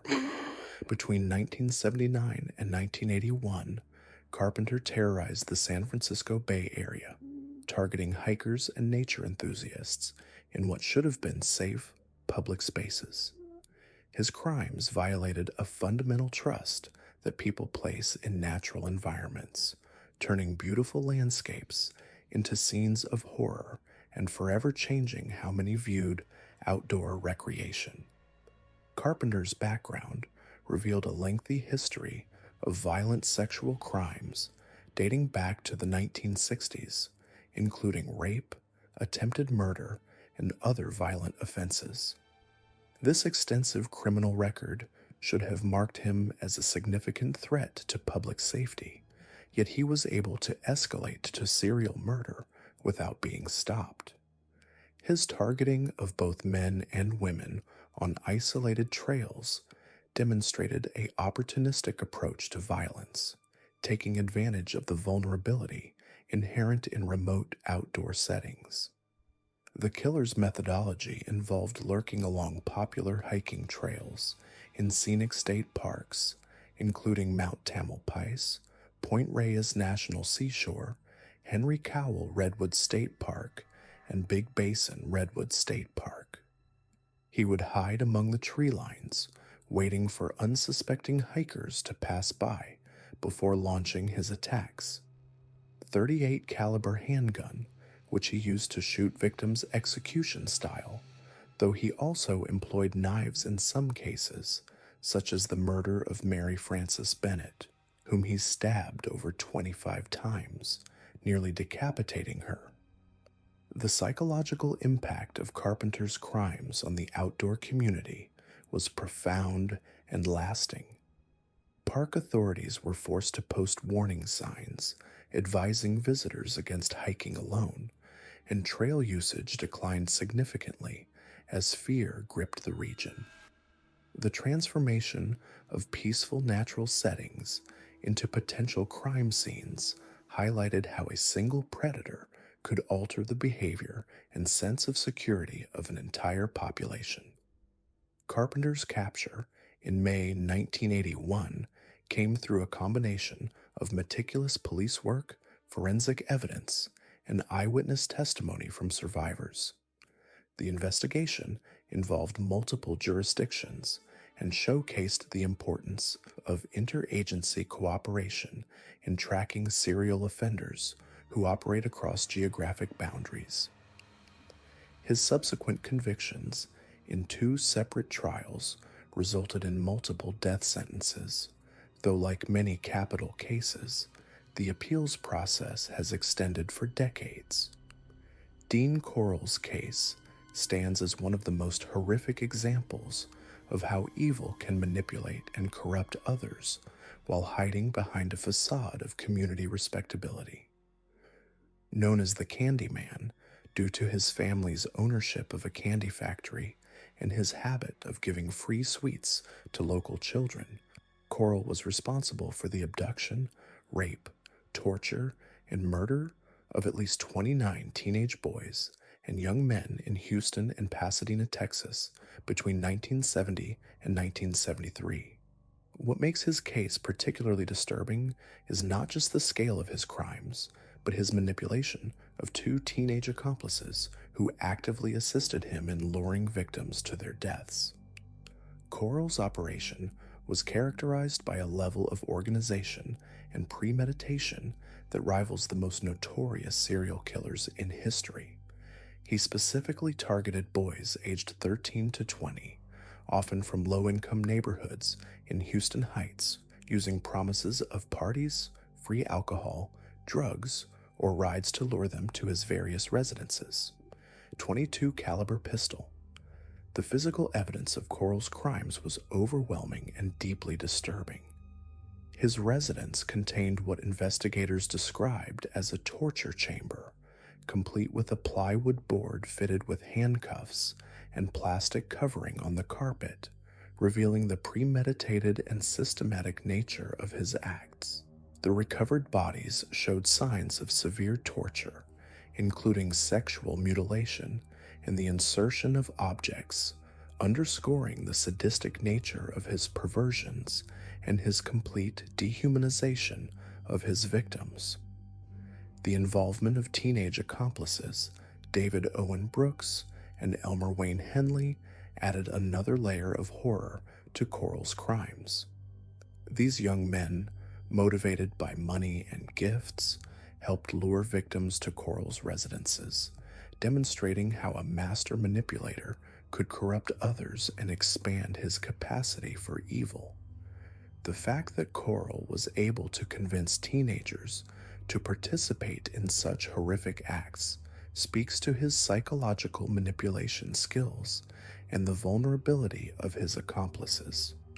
The full scope of the Houston mass murders only came to light in August 1973, when Henley, fearing for his own life, fatally shot Corll. This act of self-preservation finally exposed one of the most gruesome series of murders in United States history. Henley's subsequent confession and cooperation with police led to the discovery of multiple burial sites, including a rented boat shed in southwest Houston where the remains of 17 boys were uncovered, and other locations in woodlands and along beaches where additional bodies were found. The case highlighted significant failures in the system's response to missing persons, particularly young boys from marginalized communities who were often dismissed as runaways. Many of these disappearances were not thoroughly investigated, allowing Coral to operate with impunity for years. The families of victims faced the additional trauma of having their children's disappearances minimized or ignored by authorities, compounding their suffering and enabling the continuation of Coral's crimes. These 5 cases represent more than just individual acts of evil. They expose systemic failures and societal blind spots that allowed these predators to operate undetected for extended periods. The common thread among Anthony Sowell, Ronald Gray, Danny Rolling, Joel Rifkin, and Dean Coral is not just their capacity for violence, but their ability to exploit vulnerabilities in our social fabric, whether through targeting marginalized populations, abusing positions of trust, or taking advantage of investigative limitations. The lasting impact of these crimes extends far beyond their immediate victims and families. They have influenced forensic science, law enforcement practices, and public awareness of serial crime. The difficulty in identifying victims, the challenges of linking crimes across jurisdictions, and the importance of taking all missing persons reports seriously are lessons learned through the tragic experiences of these cases. In the summer of 1980, 16-year-old Michael Brogdon was walking home from a friend's house in Houston when a car pulled up beside him. The driver smiled, offered him a ride, maybe some beer. Michael hesitated for a moment, then got in. He was never seen alive again. 3 days later, his tortured body was found in a shallow grave near Lake Sam Rayburn, showing signs of prolonged sexual assault and strangulation. The man who killed him was Dean Arnold Coral, known to the neighborhood kids as the Friendly Candy Man, who handed out free sweets from his family's factory. But Michael wasn't Coral's first victim. He wasn't even close to being his last. Dean Coral had been systematically abducting, torturing, and murdering teenage boys for over 3 years by the time he killed Michael Brogdon.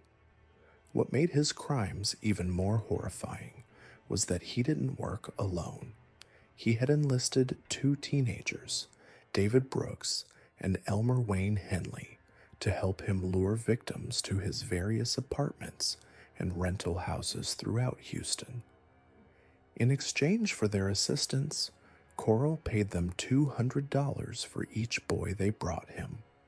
It was a grotesque business arrangement that would eventually claim at least 28 young lives, though investigators believe the actual number could be much higher. Coral's method was as calculated as it was brutal. He targeted boys from broken homes, runaways, and kids from poor neighborhoods who wouldn't be immediately missed. His accomplices would approach these vulnerable teenagers at bowling alleys, pool halls, and street corners, offering them parties with free alcohol and drugs. The boys would follow them willingly, trusting these familiar faces from their own age group. Once at Coral's residence, the victims would be restrained on what became known as his torture board, a piece of plywood fitted with handcuffs and rope. What followed were hours, or sometimes days, of sexual assault, torture, and eventually murder by strangulation or gunshot. The sheer scale of Coral's operation remained hidden for years, partly because many of the missing boys were dismissed by police as runaways. In the early 1970s, law enforcement agencies were far less equipped to handle missing persons cases, especially when they involved teenagers from troubled backgrounds. Parents would file reports, but investigations often stalled quickly. The Houston Police Department was overwhelmed and understaffed, and there was a prevailing attitude that these boys had simply chosen to leave home. This systemic failure allowed Coral to continue his murderous spree with minimal interference from authorities. The end came suddenly and violently on August the 8th, 1973. Elmer Wayne Henley had brought two friends to Coral's Pasadena apartment, including a girl named Rhonda Williams. Coral was furious that Henley had brought a female, as his crimes were exclusively focused on male victims. In a rage, Coral threatened to kill all three teenagers. During the confrontation, Henley managed to convince Coral to release him, promising to help restrain and torture the other two. But when Coral handed him a gun, Henley turned it on his tormentor instead, shooting him 6 times and killing him instantly. When police arrived at the scene, Henley's confession unleashed one of the most shocking criminal investigations in American history.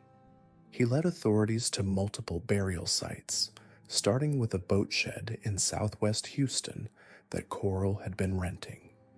Inside, investigators found 17 bodies buried in lime to accelerate decomposition. The victims were mostly teenage boys, some as young as 13, others in their early 20s. Many showed signs of prolonged torture and sexual mutilation. Additional graves were discovered at Lake Sam Rayburn and along the Texas coast, bringing the total confirmed victim count to 28. The Houston mass murders, as they became known, revealed horrifying details about Coral's methods and the extent of his depravity. Victims were found with their hands bound behind their backs. Many had been sexually assaulted, both before and after death, and some showed evidence of being kept alive for extended periods while being tortured. Coral had constructed what amounted to a private torture chamber, complete with soundproofing and specialized restraints. He would often photograph his victims during their ordeal, keeping the images as trophies of his crimes. The psychological profile that emerged of Dean Coral painted a picture of a man consumed by sadistic sexual fantasies and an overwhelming need for control. Born in 1939 in Fort Wayne, Indiana, Coral had moved to Houston with his family as a child. His parents divorced when he was young, and he developed an unusually close relationship with his mother, who ran the family candy business. Neighbors remembered him as polite and helpful, always willing to give free candy to local children. This facade of kindness masked a growing obsession with young males that would eventually explode into serial murder. What made Coral's crimes particularly insidious was his ability to manipulate vulnerable teenagers into becoming his accomplices. David Brooks was just 15 when Coral first approached him in 1967. Initially a victim of Coral's sexual abuse, Brooks eventually became complicit in the crimes, helping to procure other boys in exchange for money and protection. Elmer Wayne Henley was recruited in 1971 when he was just 14 years old. Both boys came from troubled backgrounds and were easily manipulated by an adult who offered them money, drugs, and a sense of belonging. The impact of the Houston mass murders extended far beyond the immediate victims and their families. The case exposed serious flaws in how missing persons investigations were conducted, particularly when the victims came from marginalized communities. Many of the boys who disappeared had been written off as runaways, their cases receiving minimal attention from overwhelmed police departments. The discovery of Coral's crimes forced a reevaluation of these assumptions and led to significant changes in how law enforcement agencies handle missing persons cases involving minors. The forensic challenges presented by the case were immense. Many of the bodies had been buried for years and were severely decomposed, making identification difficult. Dental records became crucial for confirming identities, but even then, some victims were never positively identified. The lime that Coral used to accelerate decomposition had done its work too well, destroying much of the physical evidence that might have provided additional clues about the crimes. This case became a learning experience for forensic investigators, highlighting the importance of preserving crime scenes and the need for more sophisticated identification techniques. The trial of Elmer Wayne Henley became a media sensation, raising difficult questions about culpability and justice. Henley's defense team argued that he was as much a victim as the boys who died, manipulated and abused by Coral from a young age. Prosecutors countered that regardless of his own victimization, Henley had actively participated in luring other boys to their deaths. The jury ultimately convicted him of 6 murders, and he was sentenced to 6 consecutive 99-year prison terms. David Brooks received a similar sentence for his role in the crimes. The psychological damage inflicted on the survivors and families of victims was immeasurable. Parents who had spent years wondering about their missing sons suddenly faced the horrific truth of what had happened to them. The detailed descriptions of torture and sexual abuse that emerged during the investigation and trials traumatized entire communities. Many families struggled with guilt, wondering if they could have done something different to protect their children, or if they should have pushed harder for police to take their missing persons reports more seriously. The case also highlighted the vulnerability of teenagers from broken homes and economically disadvantaged backgrounds. Many of Coral's victims came from single-parent households or foster care situations where supervision was limited and resources were scarce. These boys were easy targets for a predator who understood how to exploit their need for acceptance and belonging. The tragedy underscored the importance of community programs and support systems for at-risk youth, though such resources remained inadequate for decades after the crimes were discovered.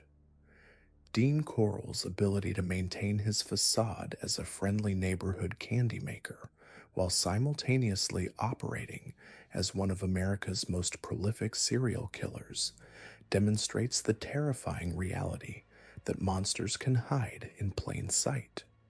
His victims trusted him because he seemed safe, a familiar figure who had been kind to them in the past. This betrayal of trust made his crimes even more heinous, as he used his reputation and position in the community to gain access to vulnerable children. The geographic spread of Coral's burial sites revealed the calculated nature of his crimes. He had scouted multiple locations across southeast Texas, choosing remote areas where bodies could remain hidden for years. The boat shed in Houston, the wooded areas around Lake Sam Rayburn, and the beaches along the Gulf Coast all provided the isolation he needed to dispose of his victims without detection. This level of planning demonstrated that his crimes were not impulsive acts of violence, but carefully orchestrated operations designed to minimize the risk of discovery.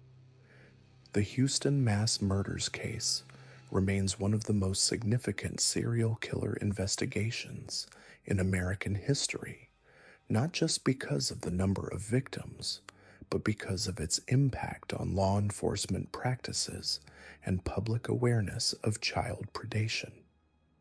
The case forced society to confront uncomfortable truths about how certain populations are devalued and how easily predators can exploit systemic weaknesses to continue their crimes. The lessons learned from this investigation continue to influence how missing persons cases are handled and how communities work to protect their most vulnerable members. Even today, more than 50 years after the crimes were discovered, questions remain about the full extent of Dean Corll's killing spree. Elmer Wayne Henley has suggested in interviews that there may be additional victims whose bodies were never found, buried in locations that only Corll knew. Families of missing boys from that era continue to wonder if their loved ones might have been among Corll's unidentified victims. The passage of time has made it increasingly unlikely that these questions will ever be definitively answered, leaving a lingering shadow over one of the darkest chapters in American criminal history. The story of Dean Corll and the Houston mass murders serves as a chilling reminder of the capacity for evil that can exist within seemingly ordinary communities. His crimes were not the product of a sudden psychotic break or a momentary lapse in judgment, but the result of years of careful planning and systematic predation. The psychological aftermath of these cases extended far beyond the immediate crime scenes, creating ripples of trauma that would persist for decades. Families of the victims found themselves trapped in a nightmare of bureaucratic indifference and systemic failures. When Anthony Sowell's victims went missing, many families were told their loved ones had simply chosen to disappear, that addiction or mental health struggles made them unreliable, unworthy of serious investigation. This dismissive attitude wasn't unique to Cleveland. Across the country, marginalized communities faced the same cruel reality. Their missing were deemed less important, their pleas for help falling on deaf ears. The families of Dean Corll's victims experienced perhaps the most devastating betrayal of all. For years, they were told their sons were runaways, rebellious teenagers who would eventually return home. Parents organized search parties, distributed flyers, and begged police to take their cases seriously. Some mothers never stopped believing their boys would walk through the front door. When Elmer Wayne Henley finally led investigators to those mass graves, the truth shattered entire families. Not only had their children been brutally murdered, but authorities had failed them at every level. The boys hadn't run away. They had been systematically hunted, tortured, and killed while their parents were told to wait patiently for their return. What makes these cases particularly haunting is how the killers exploited the very systems designed to protect society. Ronald Gray used his military uniform as a shield, leveraging the trust and respect afforded to servicemen. His fellow soldiers saw a comrade. His victims saw authority. When he approached women, offering rides or assistance, they had no reason to suspect the man in uniform was a predator. The military's insular culture, with its emphasis on loyalty and brotherhood, may have inadvertently provided cover for his crimes. Soldiers who might have noticed concerning behavior could have dismissed it as stress or the pressures of military life. David Carpenter understood that nature itself could be his accomplice. The isolated trails where he stalked his victims were places people went to escape the dangers of urban life, to find peace and solitude. He turned that tranquility into a trap. Hikers who saw him on the trails likely felt safer, not more threatened. After all, what could be more innocent than an older man enjoying the outdoors? His victims probably never realized they were being hunted until it was too late. The psychological impact on the hiking community was profound. Places that had once represented freedom and natural beauty became sources of anxiety and fear. Joel Rifkin's case revealed how thoroughly a killer could compartmentalize his life. His mother lived in the same house where he dismembered bodies. His co-workers knew him as a reliable landscaper. His neighbors saw him as quiet but harmless. This ability to maintain a facade of normalcy while committing unspeakable acts is perhaps one of the most chilling aspects of serial murder. It forces us to confront an uncomfortable truth. Evil doesn't always announce itself. It can live next door, work alongside us, even share our homes, all while hiding behind a mask of ordinariness. The forensic challenges these cases presented pushed investigators to develop new techniques and approaches. When Joel Rifkin scattered body parts across multiple states, it created jurisdictional nightmares. Different police departments had pieces of the same puzzle without realizing they were connected. The development of better interagency communication and database systems was partly driven by cases like his. Similarly, the advanced decomposition of Anthony Sowell's victims required cutting-edge DNA analysis and dental forensics to achieve identification. Each case became a learning opportunity, forcing the evolution of investigative methods. The psychological profiles that emerged from studying these killers revealed disturbing patterns. Many showed signs of what psychologists call antisocial personality disorder combined with sexual sadism. They didn't kill in moments of passion or rage. They killed because they enjoyed it. The torture, the control, the dehumanization of their victims wasn't incidental to their crimes. It was the point.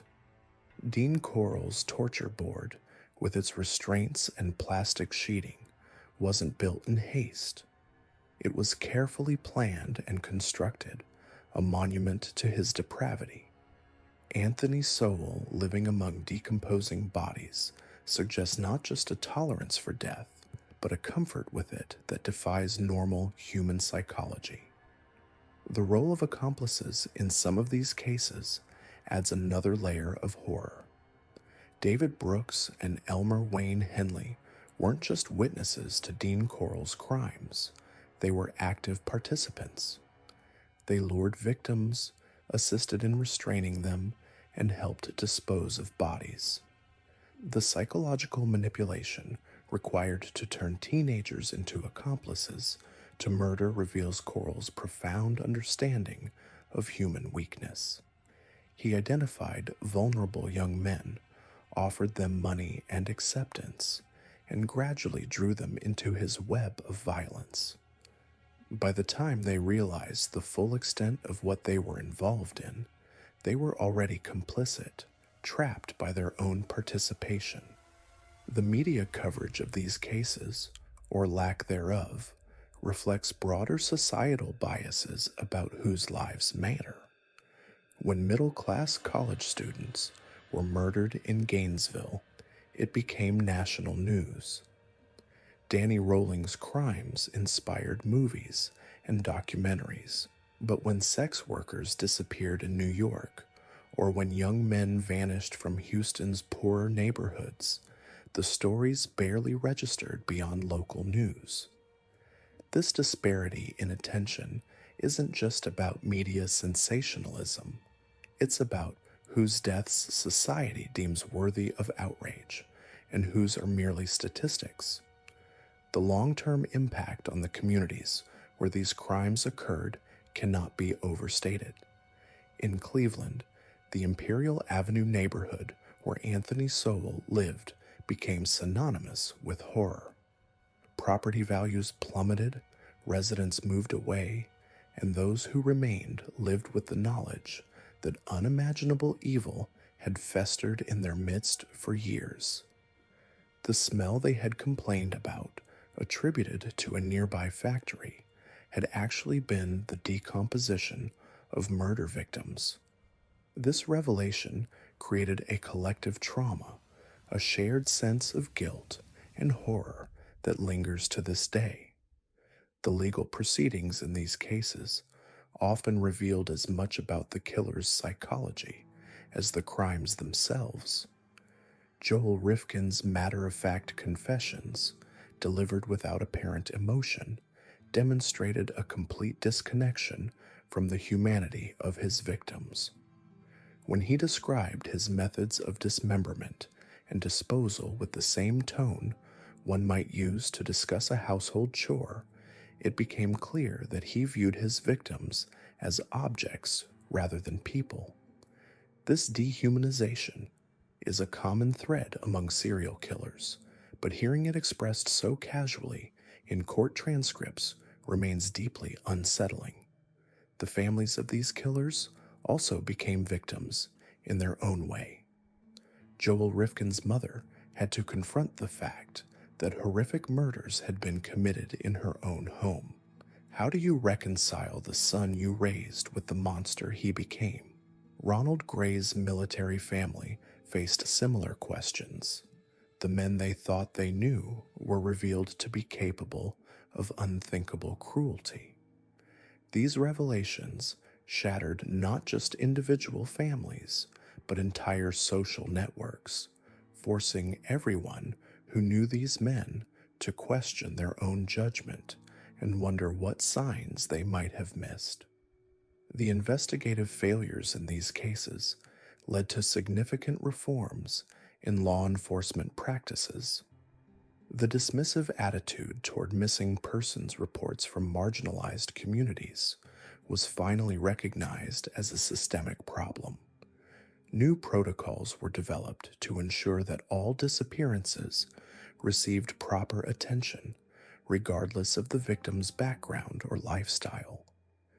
The Houston mass murders case, in particular, became a cautionary tale taught in police academies about the dangers of making assumptions about missing persons.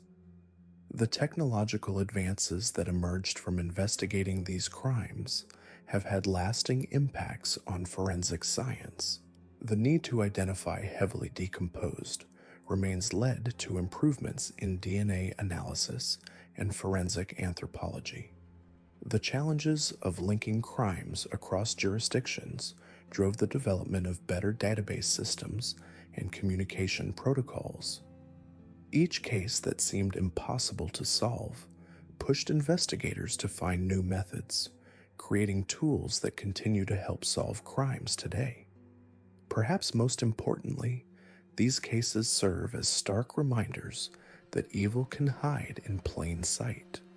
The quiet landscaper, the friendly candy man, the dedicated soldier, the helpful neighbor, any of these seemingly ordinary people could harbor the darkest intentions.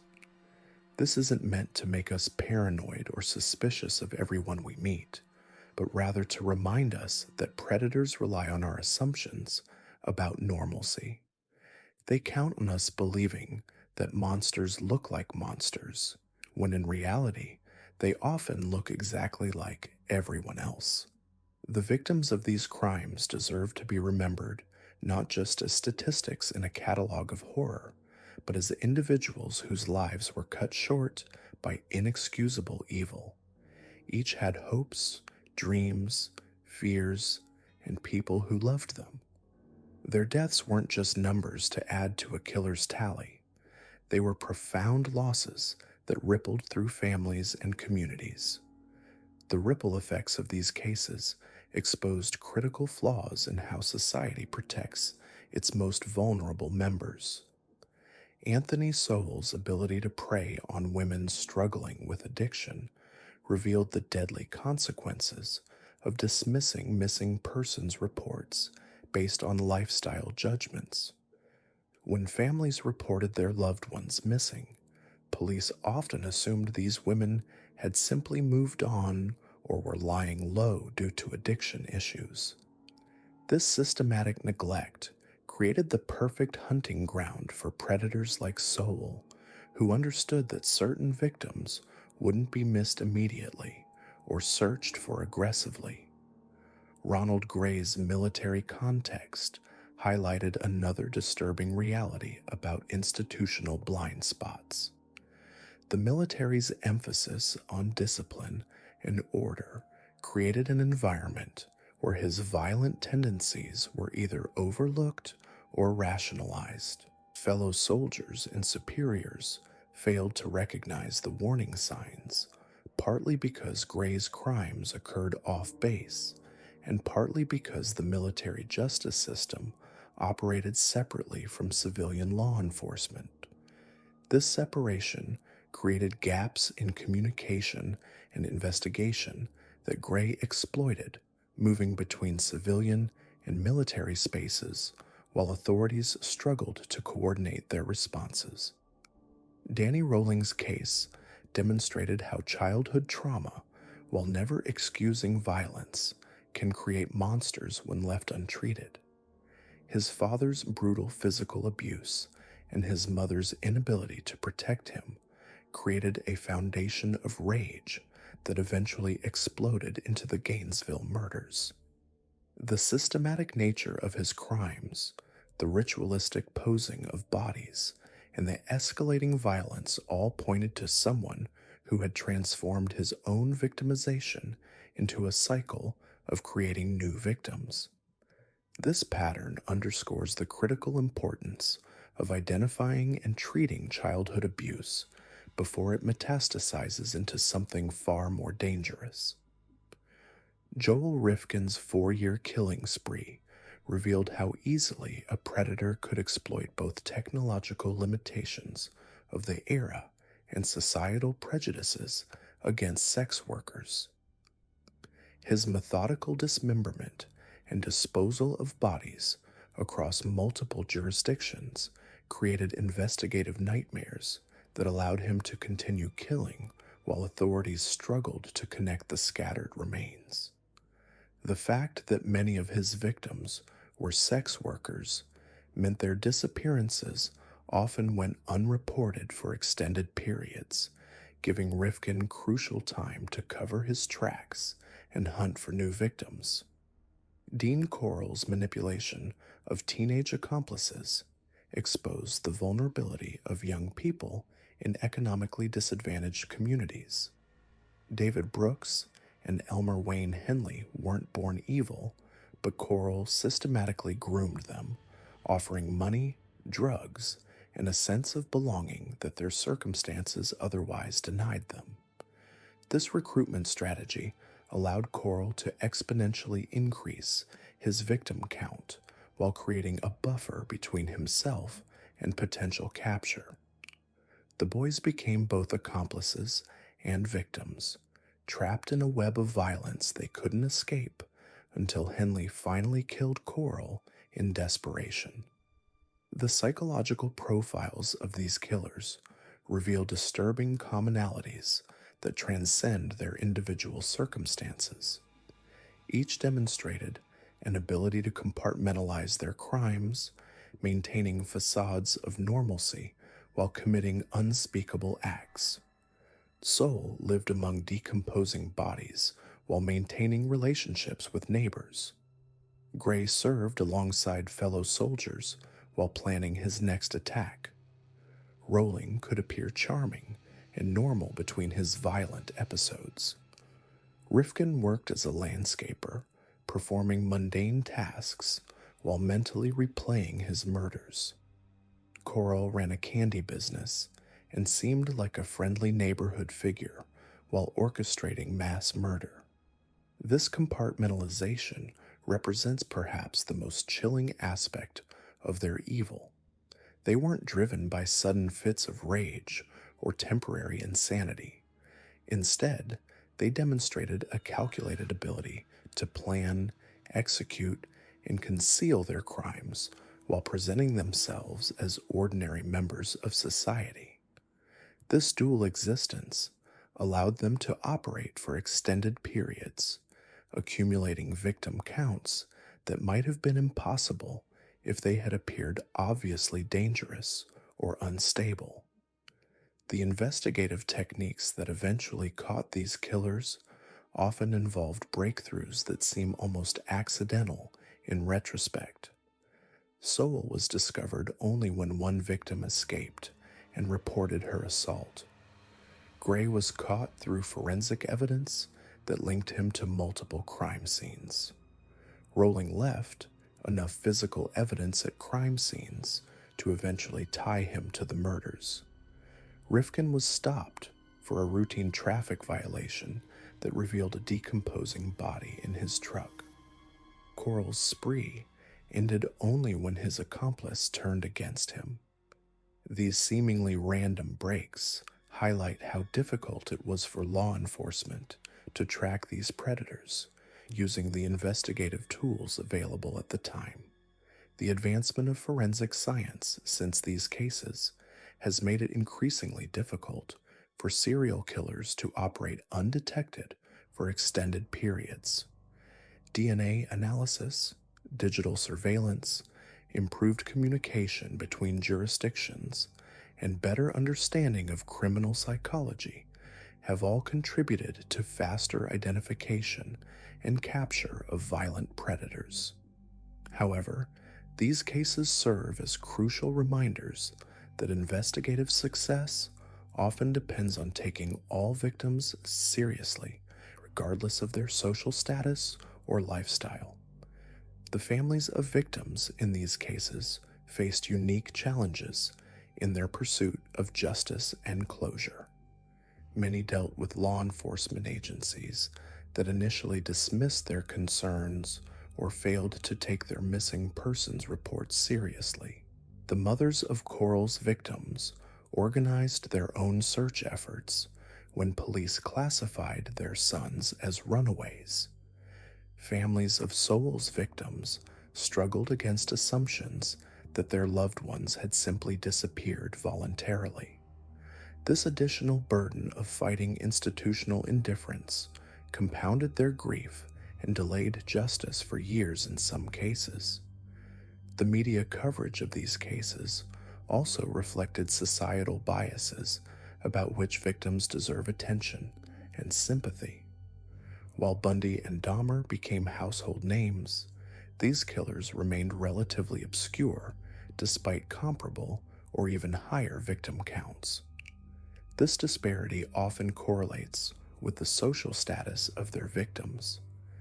Cases involving college students or middle-class victims tend to generate more sustained media attention than those targeting sex workers, addicts, or impoverished youth. This selective attention can inadvertently encourage predators to target marginalized populations, knowing their crimes are less likely to generate intensive investigation or public outrage. The lasting impact of these cases extends beyond their immediate victims to entire communities and institutions. Gainesville implemented new security measures and support systems for students. Cleveland reformed its missing persons procedures and community policing strategies. Military installations reviewed their screening and monitoring procedures for personnel with access to weapons and vulnerable populations. These institutional changes, while coming too late for the victims, represent important steps toward preventing similar tragedies. The psychological aftermath for survivors and witnesses in these cases often lasted decades. The woman who escaped from Soul's house required extensive therapy and protection. Students at the University of Florida during Rolling Spree reported lasting anxiety about personal safety. Military personnel who served with Gray struggled with questions about what signs they might have missed. These secondary victims remind us that the damage inflicted by serial killers extends far beyond their direct victims to encompass entire communities. Understanding these lesser known cases provides crucial insights into the true scope and nature of serial violence in America. They demonstrate that evil doesn't always announce itself with dramatic flourishes or obvious warning signs. Sometimes it hides behind military uniforms, landscaping trucks, candy shops, or suburban homes. Sometimes it targets society's most vulnerable members, counting on their marginalization to provide cover for continued predation.